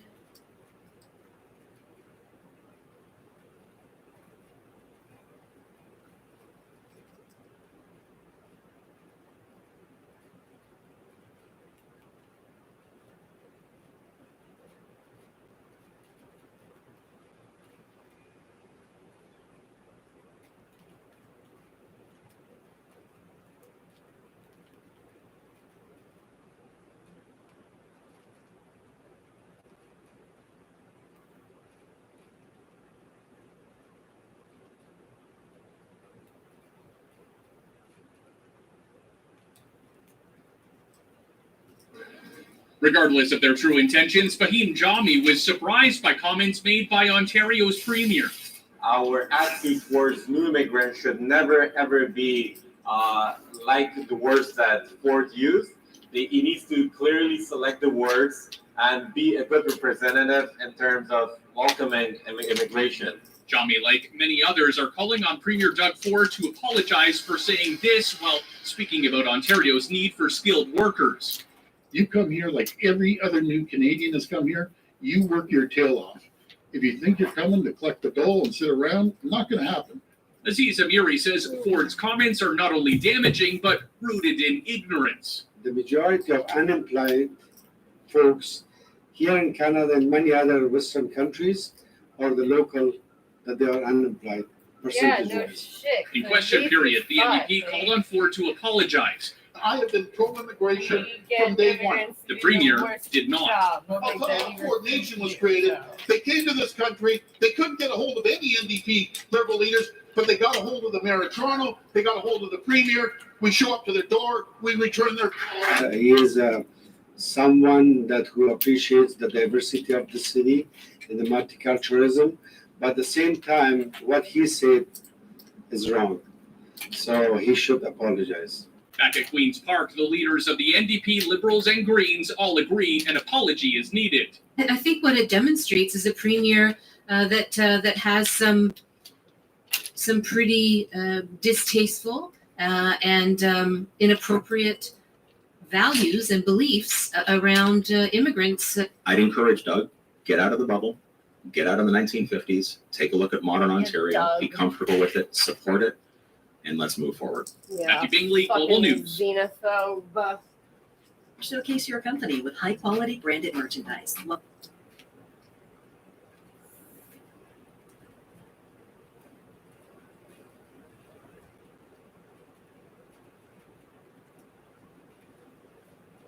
Ten members of Quebec Solidaire were sworn in as MNAs at the National Assembly today, and they decided they would be true to their beliefs. They refused to make an oath to the Queen. Here's Maya Johnson. It was a historic moment for the small party, which has never held more than 3 seats in the legislature. Looking on, one of Quebec Solidaires' founders, now retired from politics. I am proud to see all young people who are involved now. New blood, a new team, determined to do things their way. The institutional way of doing things is really straight and really formal. So to me, it is something new. It is not something that I particularly like, and I'm used to think outside of the box. Quebec Solidaire is different, always been different, and will be different forever. I hope so. And being different includes breaking with tradition at their swearing-in ceremony. To officially become an M&A, you have to pledge allegiance to the Queen before making an oath to the people of Quebec. Un rituel archaïque et franchement désagréable. Manon Massé calls it an unpleasant, archaic ritual, which is why Quebec Solidaire refused to do it in public. Instead, they took the oath behind closed doors, away from the cameras. Il y a un serment qui, lui, est fondamental pour les solidaires, et c'est le serment au peuple québécois. Alors, je, Manon Massé. Massé led the 9 other Quebec Solidaire M&As in a collective oath to the people of Quebec, shunning the monarchy. And the party wants to table a bill to abolish the practice. Shut the fuck up, man.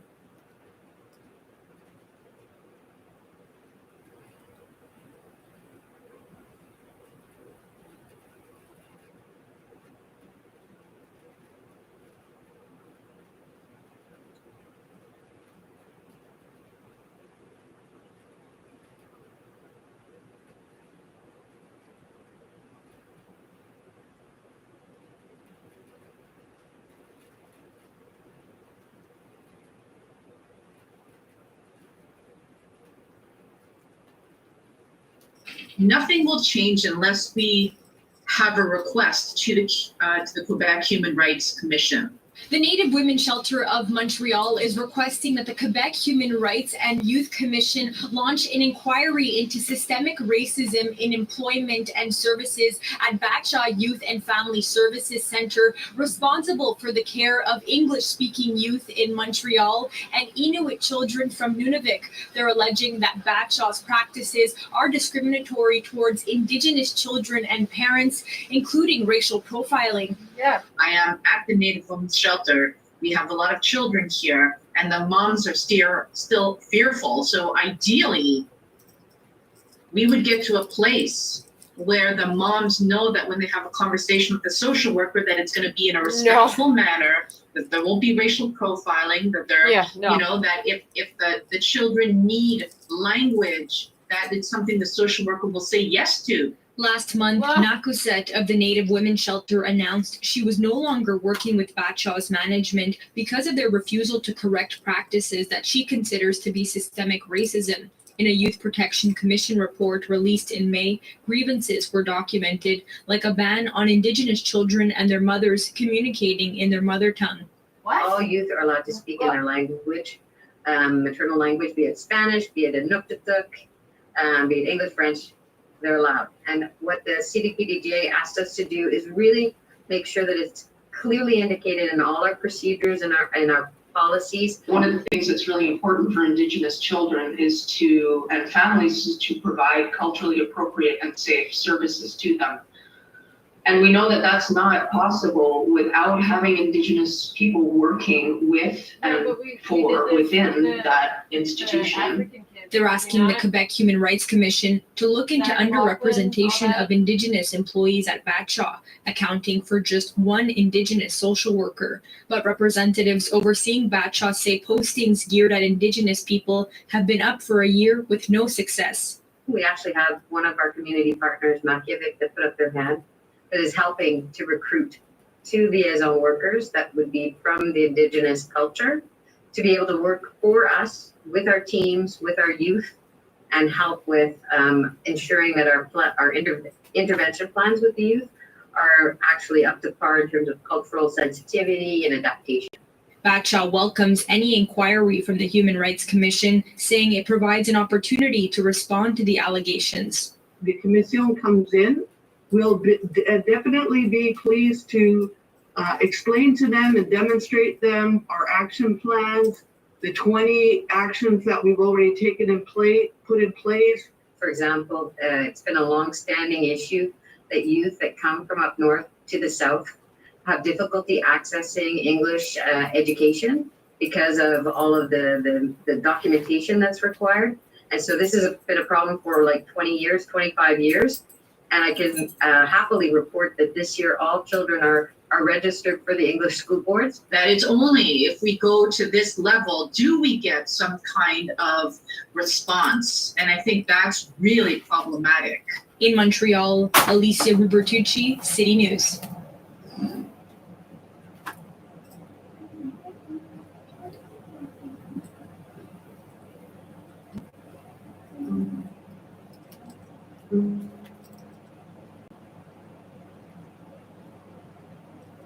I invited Mr. Blanchette to get educated about systemic discrimination. I extend that invitation again. I would be happy to educate him. It's nice to want to educate This is me. my time, sir. It may have been the biggest moment of the debate, and it happened between two people who can't become prime minister. Federal Green Party leader Anthony Paul offering to educate Yves-François Blanchet on systemic racism. This after the Bloc leader said the issue was being used to attack Quebec. Nice time to insult people. That was not an insult. It was an invitation to educate yourself. This is leader direct questions. There's Melissa, some Mr. decency in Blanchet. this debate. Blanchet was asked about his support for Quebec's Bill 21, which bans the wearing of religious symbols at work, something which a Quebec Superior Court has ruled disproportionately affects Muslim women. Blanchet says he's already acknowledged systemic racism exists, but feels Bill 21 and allegations of racism are being used against his province. The day after the debate, Blanchet reaffirmed his belief that the framing of the question was an attack. I don't know, to just say the Commission des Débats, this institution that was created by Justin Trudeau himself to, coordinate or control or I don't know what, the debates, has started and approved the questions, the first of which was a pure aggression against Quebec values.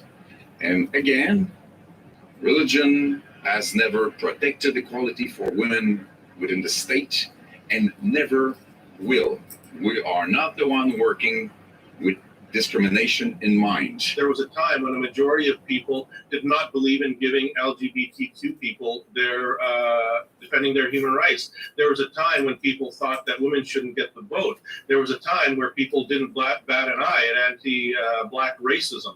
And we know that that's wrong today, and it was wrong back then as well. But politicians were basically, saying that, yeah, you know what, I'm willing to put up with the vilest aspects of the human character as long as it gets me into power. Fareed Khan of Canadians United Against Hate says it's disappointing that the least experienced party leader was the one to speak up, but not unexpected. Anthony Paul reiterated on Friday that her offer to educate the Bloc leader was made in good faith. I believe that it is a discriminatory law. I believe that it discriminates on the basis of fundamental human rights like freedom of expression and freedom of religious expression. And it's not because I'm saying that I'm not saying it with friendship, I have disagreements with people that I care about, that I love all the time. I gave the example of my husband. We've been together 30 years. Sometimes he's wrong and I tell him, but it doesn't mean that I don't respect him. And it's the same thing here. The day after the debate, other federal leaders are weighing in. Liberal leader Justin Trudeau says it's wrong to assume Quebec are racist and that the question was offensive. Conservative leader Aaron O'Toole echoing those concerns, saying that he thought it was unfair to question Quebec's laws. In Ottawa, Shaoli Lee, City News. Vrai, votre nouvelle plateforme de contenu pour des crimes et enquêtes sans filtre. Je m'apprête à te raconter une histoire qui m'a complètement bouleversée. Quand tu déroules ta cagoule, c'est là que le fun commence. Tout ça et vraiment plus sur Vrai. Offert 12 mois aux clients et l'excellé de Vidéotron.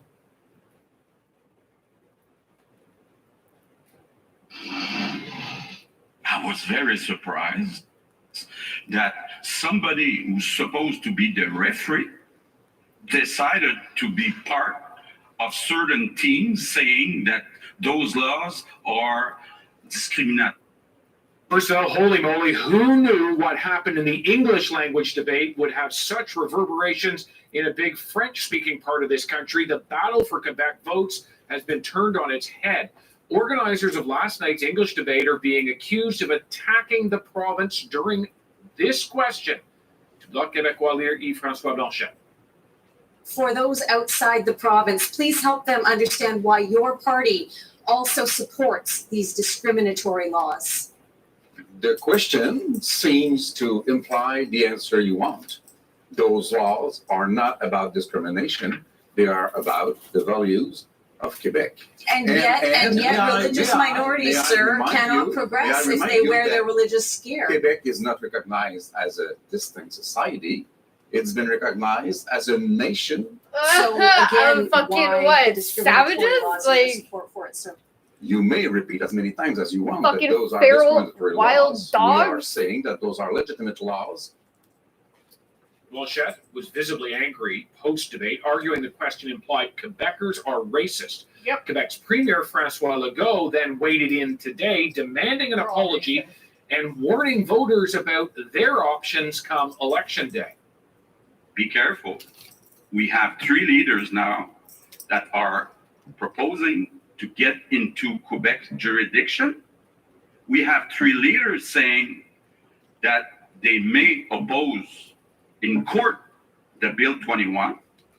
Both Liberal and Conservative leaders are also condemning the moderator's question today. Not in favor of that particular law. But it is wrong to suggest that Quebecers are racist. As a Quebecer, I found that question really offensive. Quebecers are not racist, and it's unfair to make that sweeping categorization. Okay, what does this mean now in the federal race? Emily Nicolas is a columnist with Le Devoir. She joins us from Montreal. Yves Boisvert, a columnist with La Presse, and he is in Sackville, New Brunswick. Emily, let me start with you and just give us a sense of what this is going to do in terms of who benefits and who doesn't. Thanks, though, because At this petting farm in Calgary, opinions about Alberta's place in the country are not hard to find. Christian Landsberg wants to get rid of equalization. You know, there's a lot of hardworking people here in Alberta that aren't getting the return on their tax dollars that they should be getting. But at a farmer's market 3 hours north in Edmonton, some different feelings. It's a constitutional thing that's part of our Canadian culture. An equalization referendum was a campaign promise from now Premier Jason Kenney. This is our effort to get Ottawa to take Alberta's demands seriously. But research shows most Albertans do not really understand what they're voting for. Most Albertans can't pass a pretty basic test, a knowledge test about how equalization actually works. Equalization is a federal program rooted in the Constitution. It aims to help all provinces provide things like healthcare and education to all Canadians at about the same level. The program is paid for by federal taxes, which all Canadians pay based on income. Wealthier provinces like Alberta contribute more in tax revenue and don't get as much back as provinces that are less well off. Some in this province see that as mistreatment from Ottawa. For Kenney, the timing on this vote could be problematic. The Alberta government's handling of a devastating 4th wave of the pandemic has been publicly criticized. A strong no vote to keep equalization, I think this would be another blow to him politically. And with a yes vote, there are no guarantees Ottawa would do anything in response. For those people who've been led to believe that this is meaningful, there's going to be further alienation back at the farm. I feel like I'm kind of getting the short end of the stick, right? The outcome of Monday's vote won't be known right away. Provincial results will be officially released October 26th. Julia Wong, CBC News, Edmonton. There's no substitute for a family doctor. They're practiced in empathy and experienced in life's highs and lows. Your family physician knows a lot about a lot, but what they know best of all is you. Still don't get one.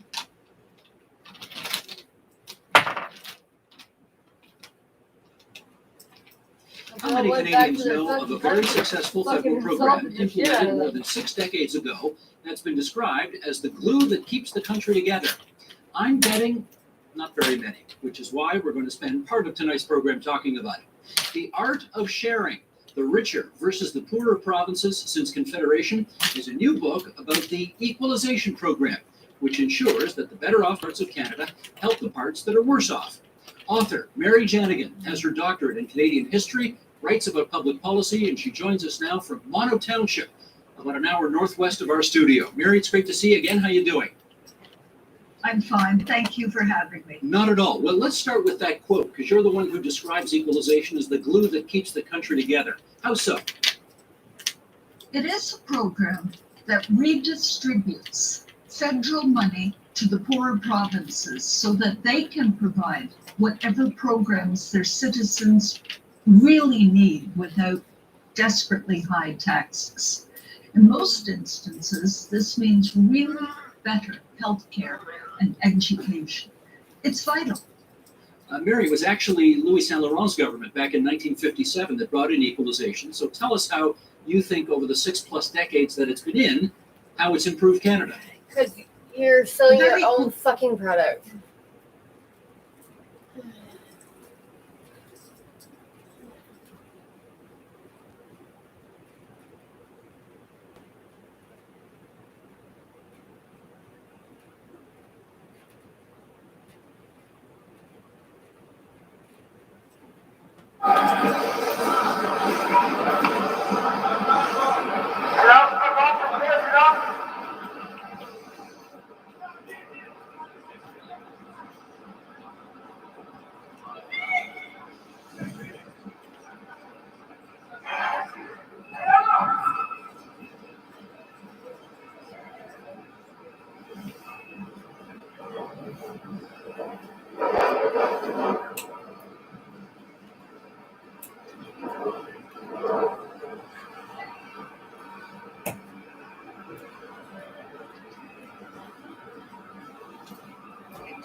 This is kind of fucking crazy.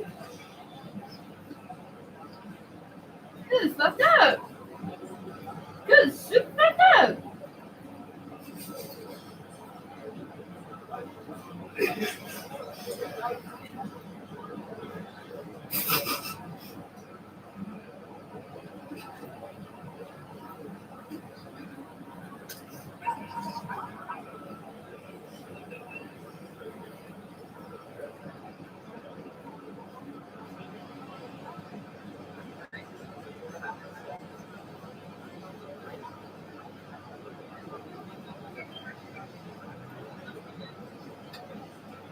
Oh my god.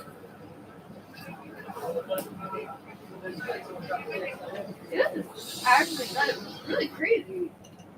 Holy shit, that was fucked up.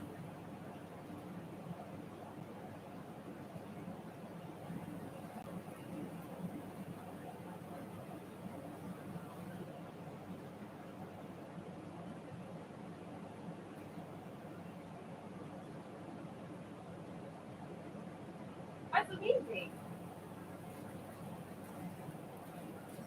Well, look at that. Maybe Quebec isn't doomed after all. Well, just Canada in general. Silent protest by frontline workers. That was actually very beautiful. Fuck, a lot of fucking people.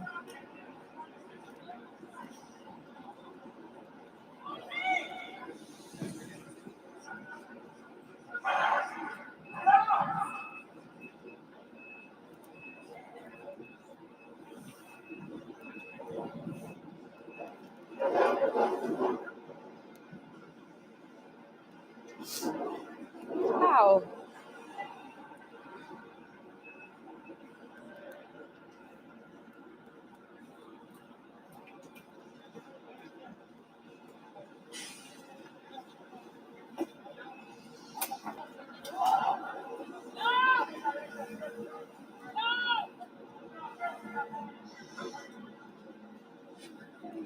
That's fucking crazy.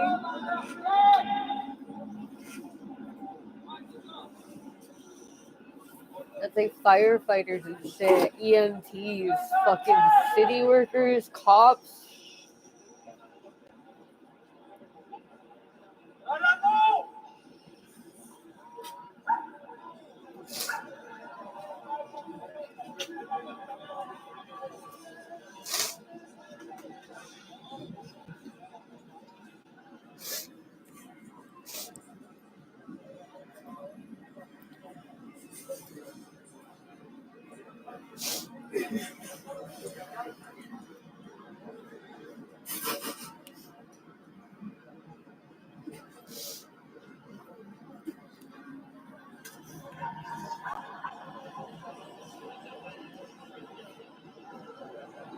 That's fucking crazy, dude.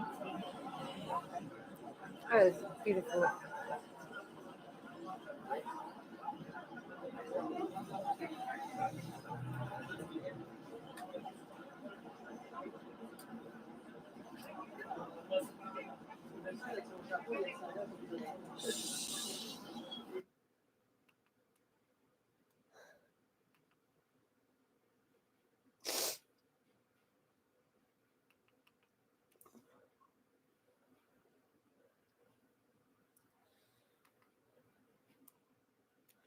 That was amazing.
Healthcare systems across the country are stretched thin and healthcare workers exhausted. So now Quebec's largest nurses union is increasing its fight against mandatory overtime. The FIQ says thousands of its members are refusing to work extra hours this weekend. We get the details from Sharon Yonan-Ronald. Fatigue, burnout, words Quebec's largest nursing union says it knows well. On ne sait jamais à quelle heure on va quitter l'établissement. On ne sait jamais à quelle heure on va quitter notre travail. Ça a un impact sur notre famille. Ça a un impact sur l'ensemble de notre réseau. The FIQ says more than 30,000 of its members in a dozen regions are refusing to work mandatory overtime this weekend. The union says it's also sent formal notices to local and provincial health authorities with a deadline. They have until November 15th to end the practice. Otherwise, the union will take action. il n'y a plus de patience. C'est terminé. On doit mettre fin à ce mode de gestion-là. Il y a d'autres moyens que pour donner les services que de les obliger à travailler. The FIQ is also asking the province's Human Rights Commission for help. J'en veux plus de TSA. Quebec's health minister agrees mandatory overtime has to end, but he doesn't have a magic wand to make it disappear. Christian Dubé says the government has been working to address the personnel crisis. The province is offering up to $18,000 bonuses to bring nurses back to the public sector and encourage part-timers to go full-time. Plus on va How about minimiser you don't l'utilisation insult du their temps religion? supplémentaire obligatoire, plus on va avoir des gens qui ont le goût de revenir. Puis plus il y a des gens qui vont avoir le goût de revenir, ben moins on va avoir de TSA. Mais il faut que ça commence à quelque part. Last week, Quebec recruited more than 1,000 nurses to the public sector. But Dubé says nurses also want to see a culture change on the job, and it's something they're working on. Sharon Yeoman-Reynolds, CBC News, Montreal.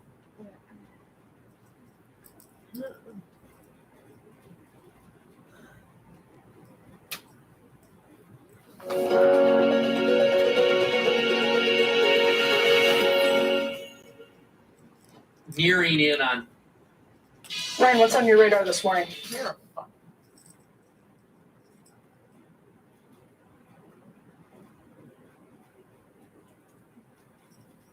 I don't think necessarily any minorities are well treated in Quebec. I can understand if he's talking about like rich white men who are Anglophone.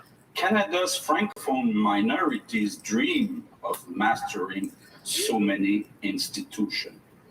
No minority in Canada is better served than English-speaking Quebecers. Oh, you motherfucker. And we are proud of that. Quebec Premier François Legault called English-speaking Quebecers the most well-served minority group in Canada, saying they have their own institutions like schools, hospitals, and even media. But many here in Montreal feel their rights are being trampled on. None of these institutions were given to us by the province. We now contribute to our taxes to these institutions. But what we see happening is that with subsequent legislation, there is an erosion of these institutions. And that is incredibly worrisome for all English-speaking Quebecers. When we look, for example, at the financing coming from the government for the CUSUM, for Dawson, for McGill, for Anglophone institutions, I think we cannot say, like I read, that all the money came from the individual. They came from the government of Quebec, and I'm proud of that and will continue to do so. These institutions have become institutions for all Quebecers. So, yes, the government contributes to these institutions. They are important to the fabric of Quebec. Over 1 million Quebecers identify as English speakers in a province of 8 million plus. Legault says access to English services would only include historical Anglophones, eliminating the majority of people who immigrated to Quebec in the past several decades, and their children. Somebody coming from Jamaica, even if they speak English, they have to send their children to French schools. Yeah, we don't want the Again, it's a question of survival for French in Quebec. This eligible Bring immigrants here so you can fucking eligibility put clause work that he's talking about what your people love doing, would, right? in our estimation, Christianity, impact 300 to 500 English-speaking Quebecers who need healthcare and social service care in English. In my view, there is some necessity in protecting the language. And that's fine. I think maybe they're going on the wrong way doing so. In Montreal, Brittany Enriquez, City News. Kind of been there like one second song in there.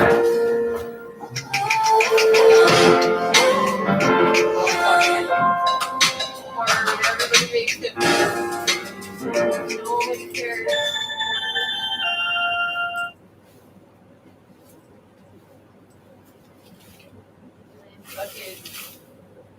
All right, so let's start with the big story that we're tracking on Beyond after this hour. Now, just at the time when America was making its very hasty and humiliating retreat from Afghanistan, The American President Joe Biden promised what he described as all-the-horizon monitoring of the war-torn nation. He even said that the United States will act very quickly and decisively if there is any kind of direct threat to the Americans in the region. But what can the Pentagon do sitting so many miles away, in fact sitting continents away? With no military on the ground and the Taliban now in complete charge of Afghanistan after having battered the Americans for the last 2 decades, Biden cannot make the ISIS Khorasan fighters pay, as he had vowed to do so. Remember, the Americans initially wanted to make the Taliban pay, but now the Taliban are back in power. And now to make the ISIS Khorasan pay, this is a group that of course came into existence in Afghanistan under the watch of the Americans in 2014-2015. The Americans have now approached their friend and ally Pakistan. According to US media reports, Washington and Islamabad are nearing what is being described as some kind of a formalized agreement to use Pakistan's airspace, and this is to conduct military and intelligence operations within Afghanistan. And this revelation has come at a time when the United States has had a bit of a setback after the 26th of August blast in Kabul, in which more than 180 Afghan citizens died, besides 13 other American soldiers who were also present that day at the gates of the Kabul International. Like, segue. Perfect.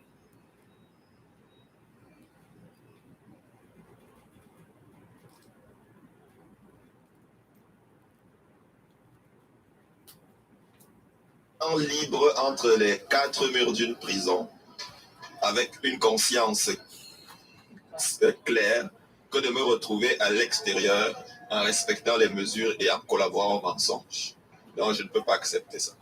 Présenter devant la cour, mais je ne porterai pas le masque. C'est aussi simple que ça.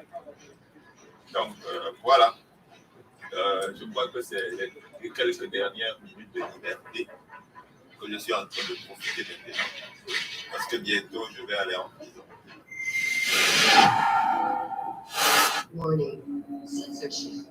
Donc, je suis en présence de François Maléga. Comme vous l'avez vu récemment, François Maléga a été arrêté pour ne pas vouloir porter le masque pour son procès. Donc, François Maléga, est-ce que vous pouvez un petit peu m'expliquer qu'est-ce qui s'est passé? C'est quoi les charges qui étaient contre vous, en fait? Pourquoi vous avez eu ce procès-là? Le 28 septembre, je devais me présenter pour mon procès parce que j'étais entré le 12 mars 2021 dans un maxi à Saint-Laurent. J'étais entré sans masque et c'était pour la première fois que j'y entre et le commis m'a avec agressivité dit que je devais porter le masque et tout, sinon il appelait la police. Je lui ai dit qu'il pouvait appeler la police. J'ai magasiné 1 fois, 2 fois et je suis décidé de rentrer. Les policiers sont venus, j'étais dans mon auto, je me suis approché des policiers et j'ai dit aux policiers que l'homme qui cherche c'est moi. Et les policiers m'ont dit que voilà, je ne devais plus magasiner sans masque, je devais ne plus recommencer. Je leur ai dit non, j'ai le droit de magasiner sans masque. Et ils m'ont dit de sortir de la voiture, de m'identifier. J'ai donné mon permis et pendant qu'ils étaient supposés faire mon ticket, je suis rentré devant eux sans masque pour affirmer mon droit de magasiner sans masque. Et ils sont venus derrière moi, ils m'ont arrêté, ils m'ont plaqué au sol. Et ils m'ont remis de contravention ce jour-là. Je coupe pour la scène. Mais surtout, ils m'ont porté une accusation entrave aux policiers. Donc le 28, donc, je passais donc pour le procès pour entrave à un policier et la raison c'est que j'étais entré dans un maxi sans masque et je désobéis aux policiers. Donc ensuite, ce jour-là, comme j'allais dans un procès, il faut que les gens se rendent compte que la scène c'est un homme qui entre pour acheter un pain. Et c'est pour ça que les policiers le renversent. Donc c'est pour ça que les policiers me renversent, mais parce que je n'avais pas le masque. Dans le centre du procès, c'est le masque. Et puis moi, je rentre donc au palais de justice. Et on doit me juger parce que j'ai magasiné sans masque.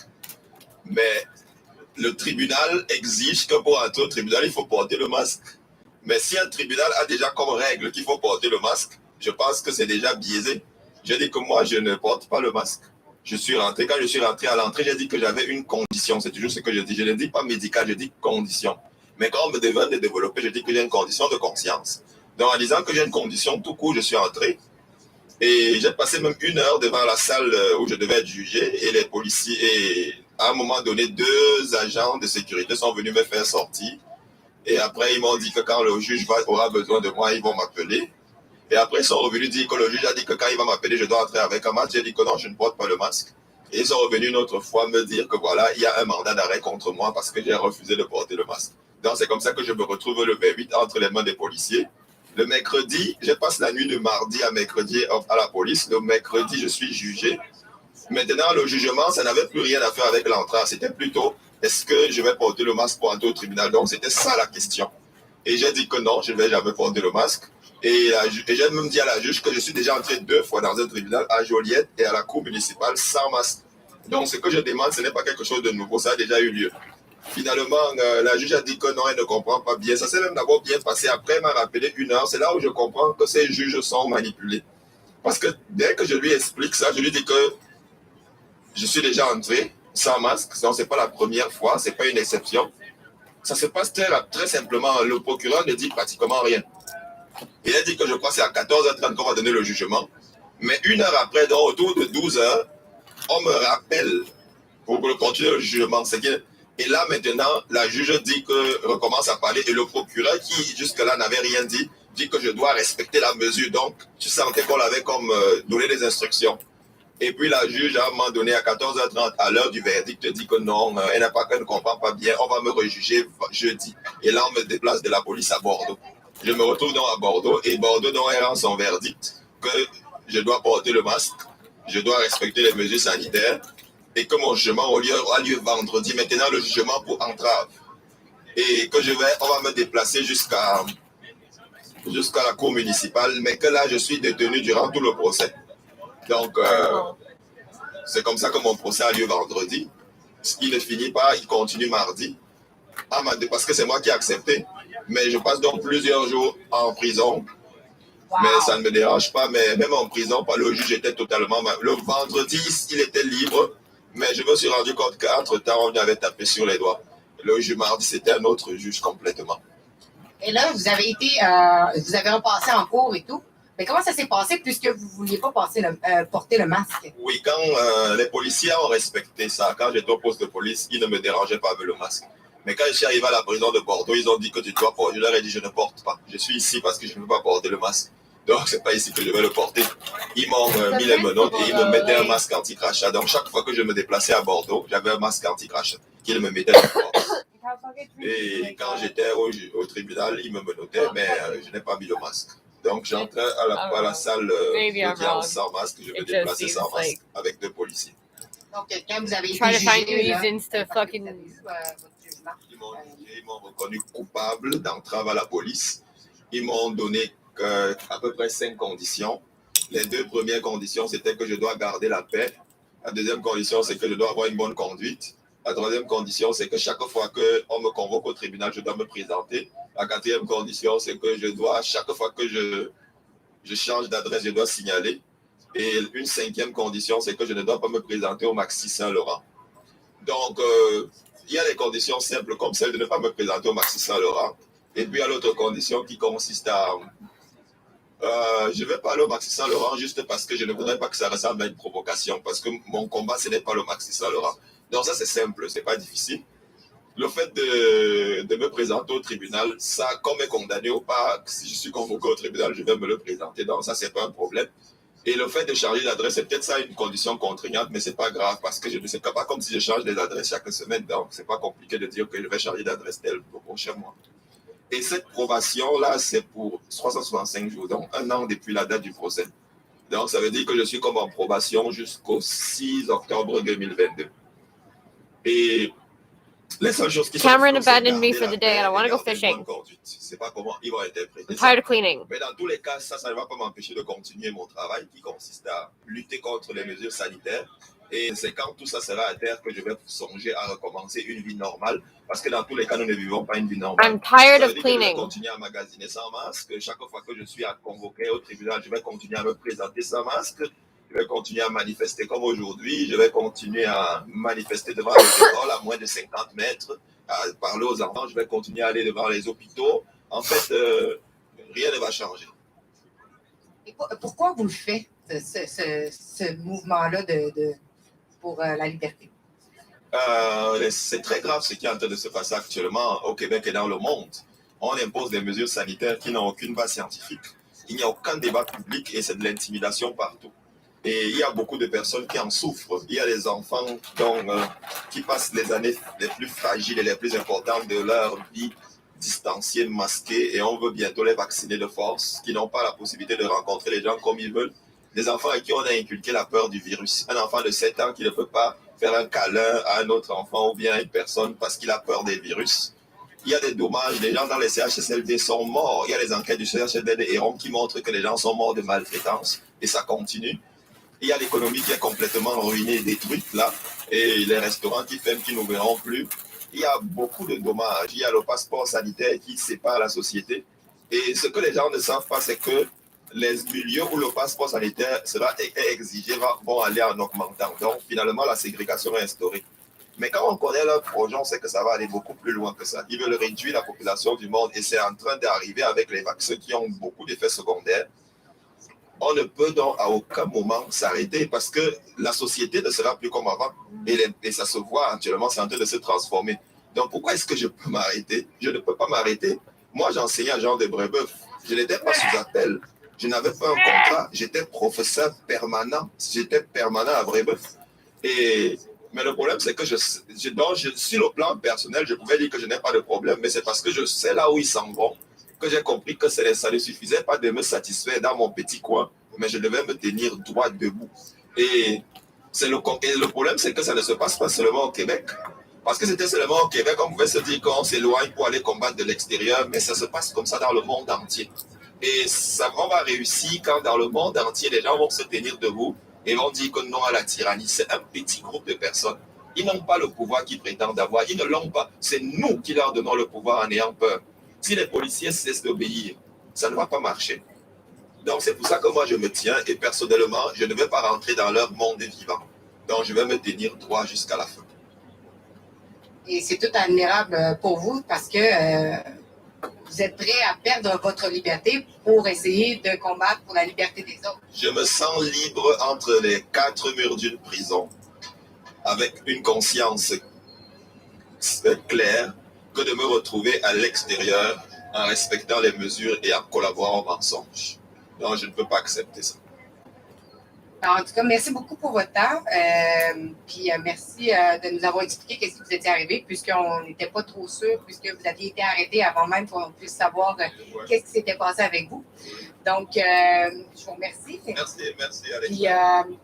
Puis, c'est pas fini pour M. Almalega. Vous allez le revoir plusieurs fois. Donc, c'était Alexa pour Ben News. I agree with all these frontline workers. And if you are against the mandatory vaccine, please go to fightVaccinePassport.com. And if you can, please make a donation.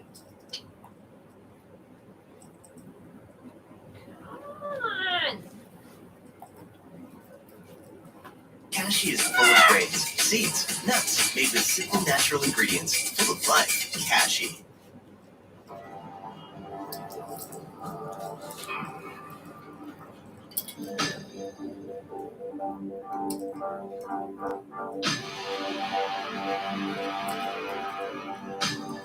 The 21st century human world is insatiable, with a constant demand for more technology. And you, sir, are incorrigible. More products on We more all know shelves. words. A lifestyle that also raises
Just because I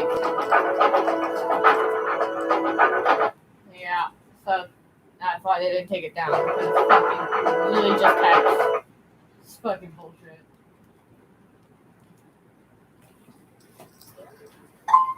Turning away an unvaxxed customer from a business, some say that's fair. But turning away an unvaxxed patient looking for medical care, bioethicist Kerry Bowman says bad idea. I think it sets from an ethical point of view a terrible precedent. If they're considering not doing it because they think the patient's making a bad decision, we're rewriting medical ethics and we're rewriting human rights. And it's happening to Americans south of the border. Some doctors cite safety concerns of their staff. Others who refuse to perform organ transplants say the risk of an unvaxxed patient dying is higher. I asked every provincial college of doctors and surgeons whether they've received complaints from Canadian patients about being refused care. Ontario says they've had 68, including concerns of lack of in-person care. New Brunswick says less than 5. Nova Scotia had 1 or 2. BC had 0 complaints but heard concerns. Alberta does not track. And Manitoba, Quebec, Saskatchewan, and PEI cannot disclose. And Newfoundland did not get back to me before deadline.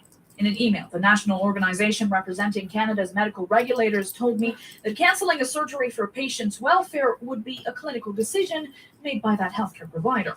Otherwise, the Federation says physicians have a, quote, ethical obligation and therefore cannot refuse to see patients who are not vaccinated. Yeah, They should instead it's find kind of like alternatives, such as scheduling patients at the end of the day. point There's of less that contact with thing other that vulnerable you patients. In spend Canada, all that we time haven't on. heard about particular cases. Certainly, it is Not a something big that part of it. talk to people who are concerned about being turned away or denied service. Lawyer Andrew Monkhouse says if you're denied care in Ontario, you could file a complaint to the Human Rights Tribunal, but it would be difficult to fight. when But you're you not can have complications fine, as a result of being turned away. It may be considered a breach of the Charter of Rights and Freedoms, something you can sue for in court. Monkhouse says doctors will probably be reluctant to deny patients care because they want to avoid complaints to the provincial regulator. But whether or not those complaints actually bring about repercussions is a different story. Even Global News. When fruit's first in your favorite snack, there's possibility in every pack. You might snack delightfully. On Friday nights, frightfully. Snack one-fully, fun-fully. Save the day fully. Your own way fully. Welch's Fruit Snacks. Snack fruitfully. You people make me suicidal. The Islamic State has declared war on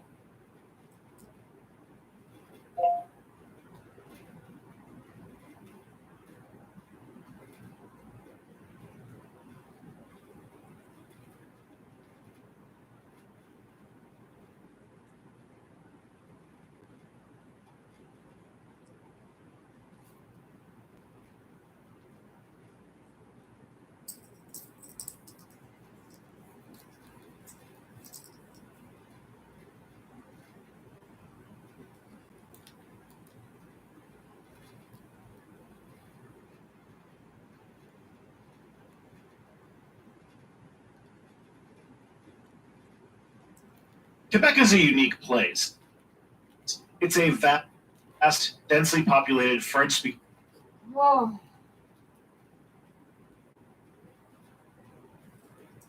Good afternoon. The Trudeau government is formally recognizing French as the official language of Quebec. The amendment to Ottawa's Official Language Act was tabled this morning by Language Minister Melanie Joly. Caroline, the government's aim is to modernize the Official Languages Act.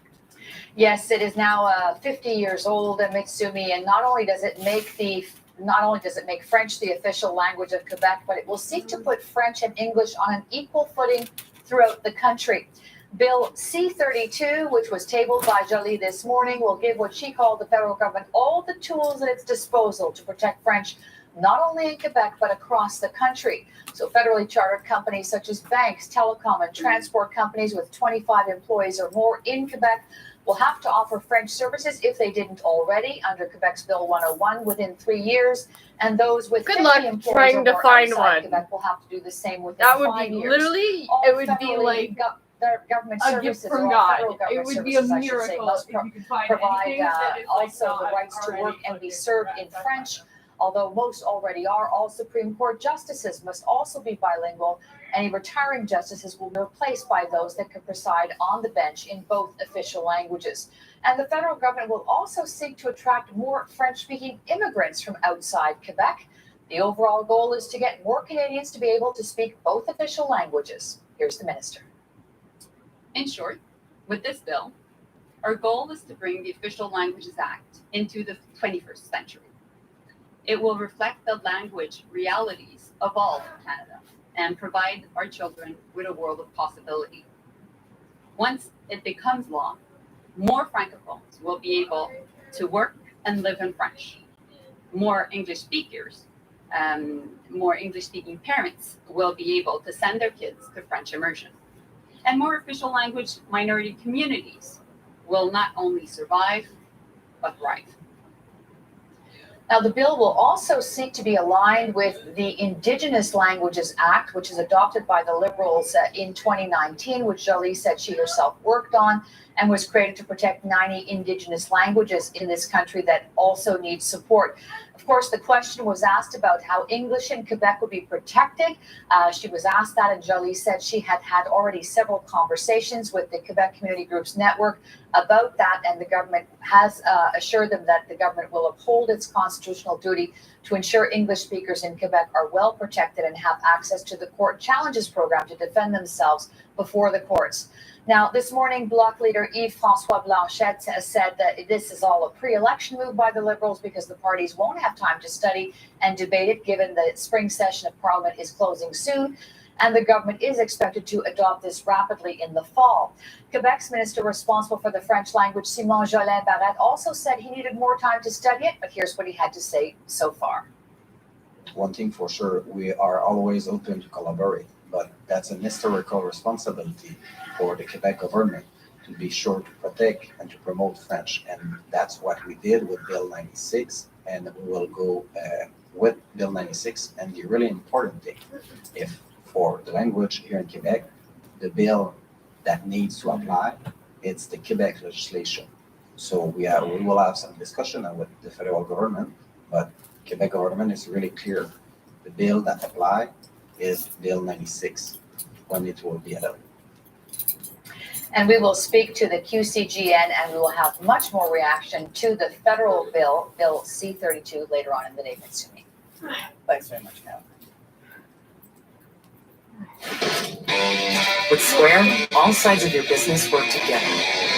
From the sides your customers see to the sides only you see.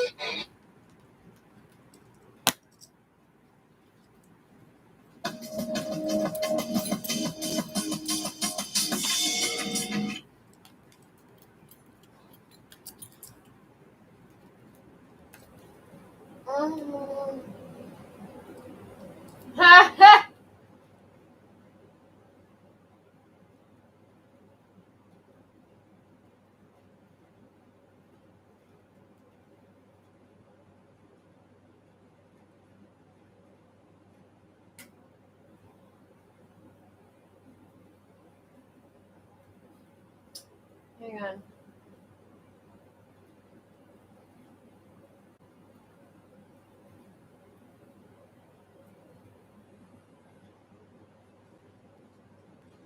Streamed 3 years ago. Fantastic.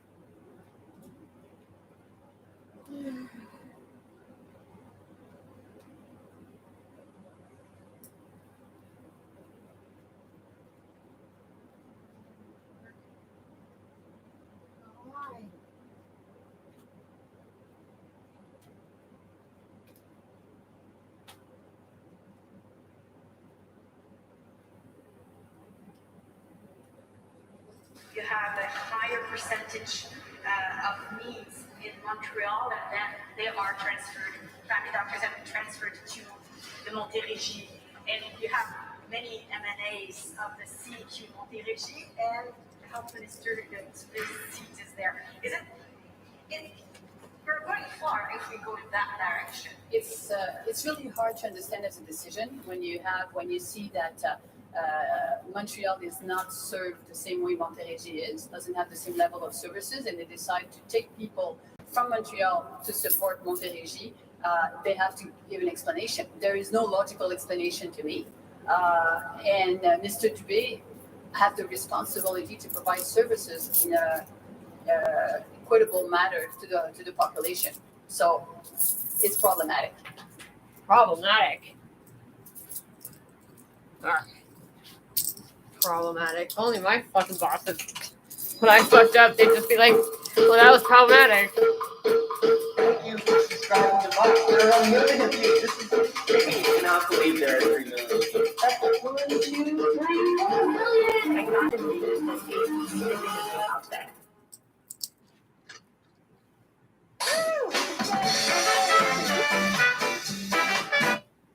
Fantastic. Good job.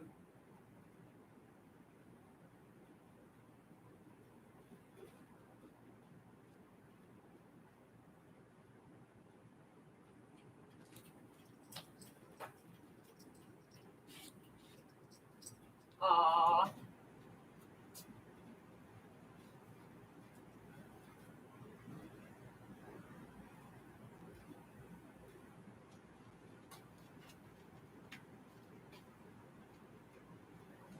Oh my god, who the fuck is child a fucking reporter?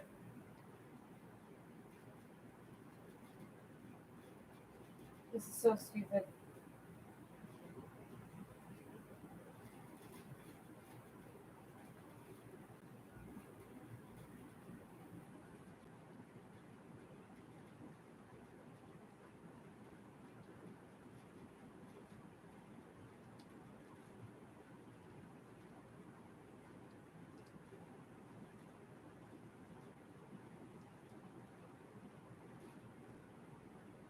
I'm gonna kill your fucking child. Oh my god.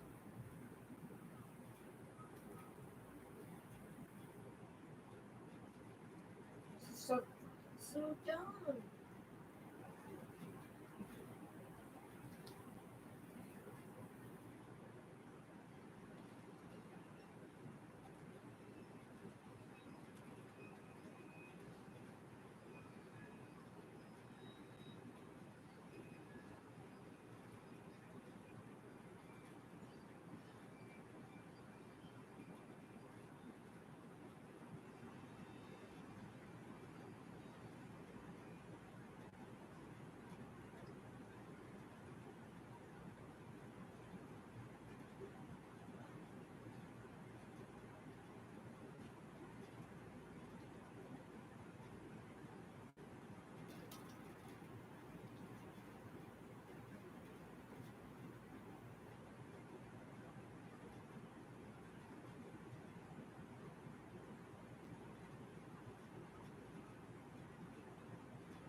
Dude, what the actual shit?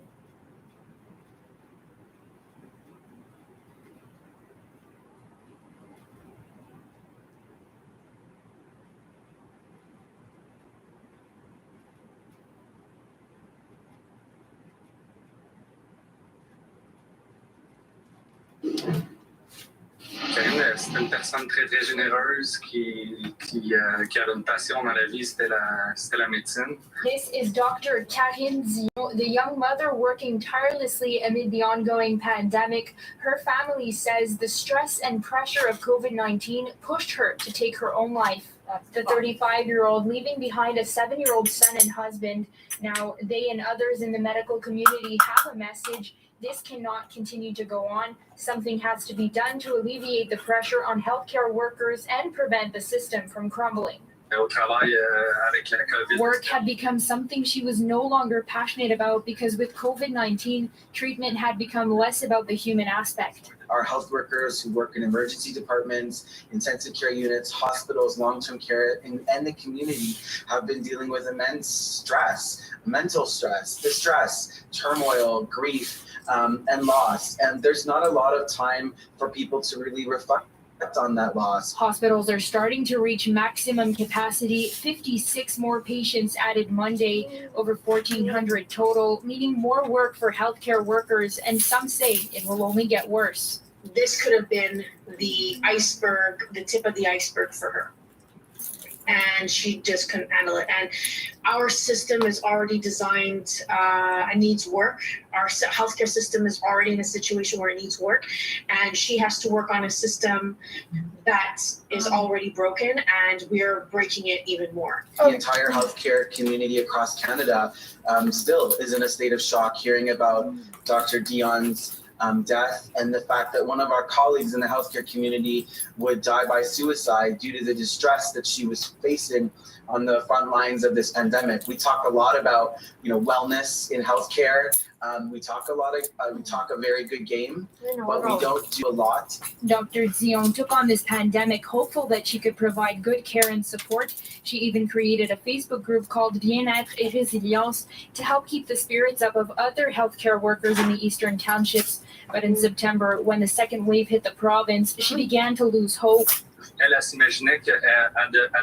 She imagined she would eventually have to choose which patients would be seen and get a respirator, and which patients she would have to send home. For her, this was unthinkable, and during the first days, she was overtaken by that thought and put too much pressure on herself. If you or someone you know needs help, reach out to Crisis Services Canada anywhere in the country at 1-833-456-4566 in Montreal. Sarah Rainville, City News.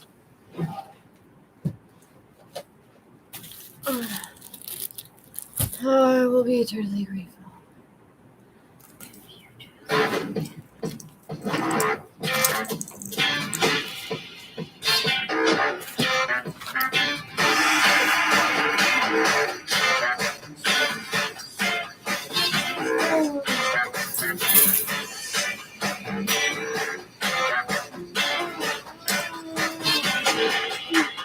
I know, I'm almost.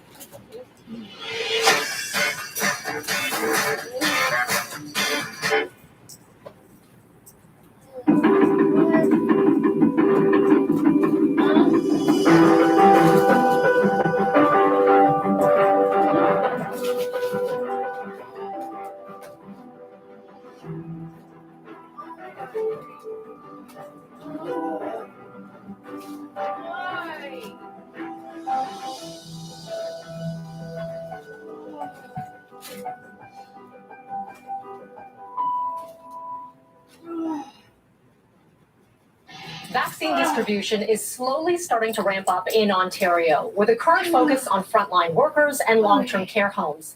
But for one doctor, the intersection between personal and professional is taking its toll. Dr. Sohal Goyal was among a team of physicians that administered about 100 vaccines at a local long-term care facility in Peel Region. He did this just 2 weeks after losing his father due to COVID-19.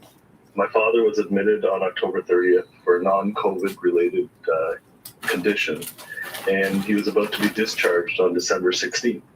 And unfortunately, on December 14th, contracted COVID. And he became quite weak while he was on the COVID ward. And as you know, you can't visit if you're on the COVID ward. We were lucky in that he got discharged from the COVID ward on December 31st to the rehab unit. But unfortunately, he developed a secondary infection and passed away on January the 3rd. Dr. Goyal, I understand that you had to say goodbye with a funeral service just last week, but within days after that, you did something very interesting. You've obviously been an integral part of public health with Peel, consulting with them as a family physician, doing primary care. You said, listen, I need to do more. So tell us a little bit about what you have done. Yes, so this funeral was on Thursday. On Wednesday, there was a call out to local family physicians. Our primary care network had been recruiting family physicians and community doctors' names, and we had 250 doctors volunteer to work with public health to administer COVID-19 vaccines in long-term care homes. As you know, they're the most vulnerable. We have over 3,000 deaths in long-term care homes in Ontario, and many of these are preventable. So the opportunity came up where I could go in on Saturday, so that was 6 days after my father's death, to vaccinate that vulnerable population. We had the opportunity to vaccinate 100 patients in their rooms. So you're going in room by room and vaccinating this vulnerable population. What was that process like for you, I guess, on both levels, personally for you and professionally? So on a personal level, I was definitely teary-eyed when we punctured that first vial. And I watched very closely as that needle went in, knowing that each one of these needles could save a life, as well as on a professional level. You know, the vaccine, of course, has been developed, properly, quickly. It is what will help us. It is the light at the end of this dark tunnel. A lot of us are tired. I think the public is tired as well. And we're just around the corner now. We see that light, and I know that we can, with the vaccine, we can most likely go back to our normal lives, but it's still going to take a little bit of time. No. Dr. Boyle continues his advocacy and says he hopes people hear his story so that another family doesn't have to go through what he did. For City News and Breakfast Television, I'm Melanie A.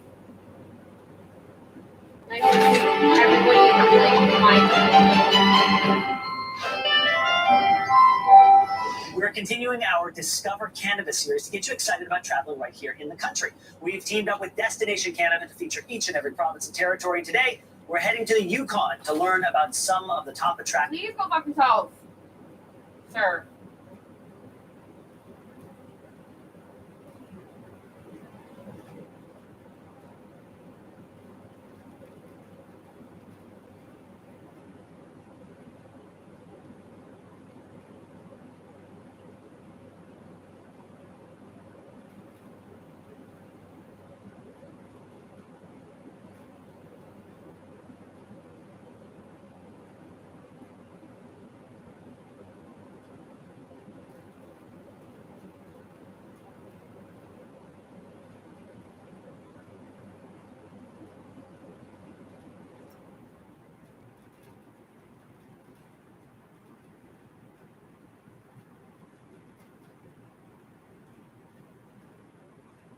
I know, I'm sorry.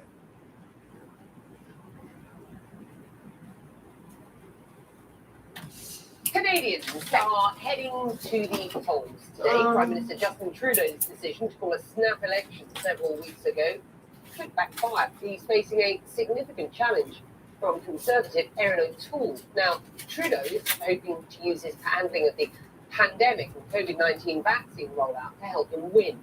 Many see his move as opportunistic, given that Canada is now in a fourth wave of COVID infections. Pauline Newton-John is live from Montreal. What's the mood across the country as people go out to vote today? It's cranky, Becky. I'm not going to lie. Look, it is a beautiful day, one of the last days of summer here. Canadians were just trying to get a breather from this pandemic. As you mentioned, this is a fourth wave. And while it may not be as medical professionals are asking that the army be called in Alberta. In that context, Justin Trudeau looked at the polls and thought, I could actually perhaps here take control of Parliament in Canada, something he does not have right now. And he called an election. This election lasted only 5 weeks. But this has really turned into quite a gamble from Justin Trudeau. And in the end, there's still a possibility he can lose his job. Take a look. In the last lingering days of the middle of a pandemic, not even 2 weeks since the last one. And it was tough to dodge, especially this campaign. This was ugly. This was overwhelming.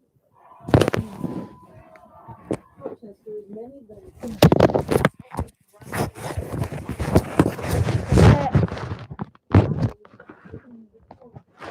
oh no.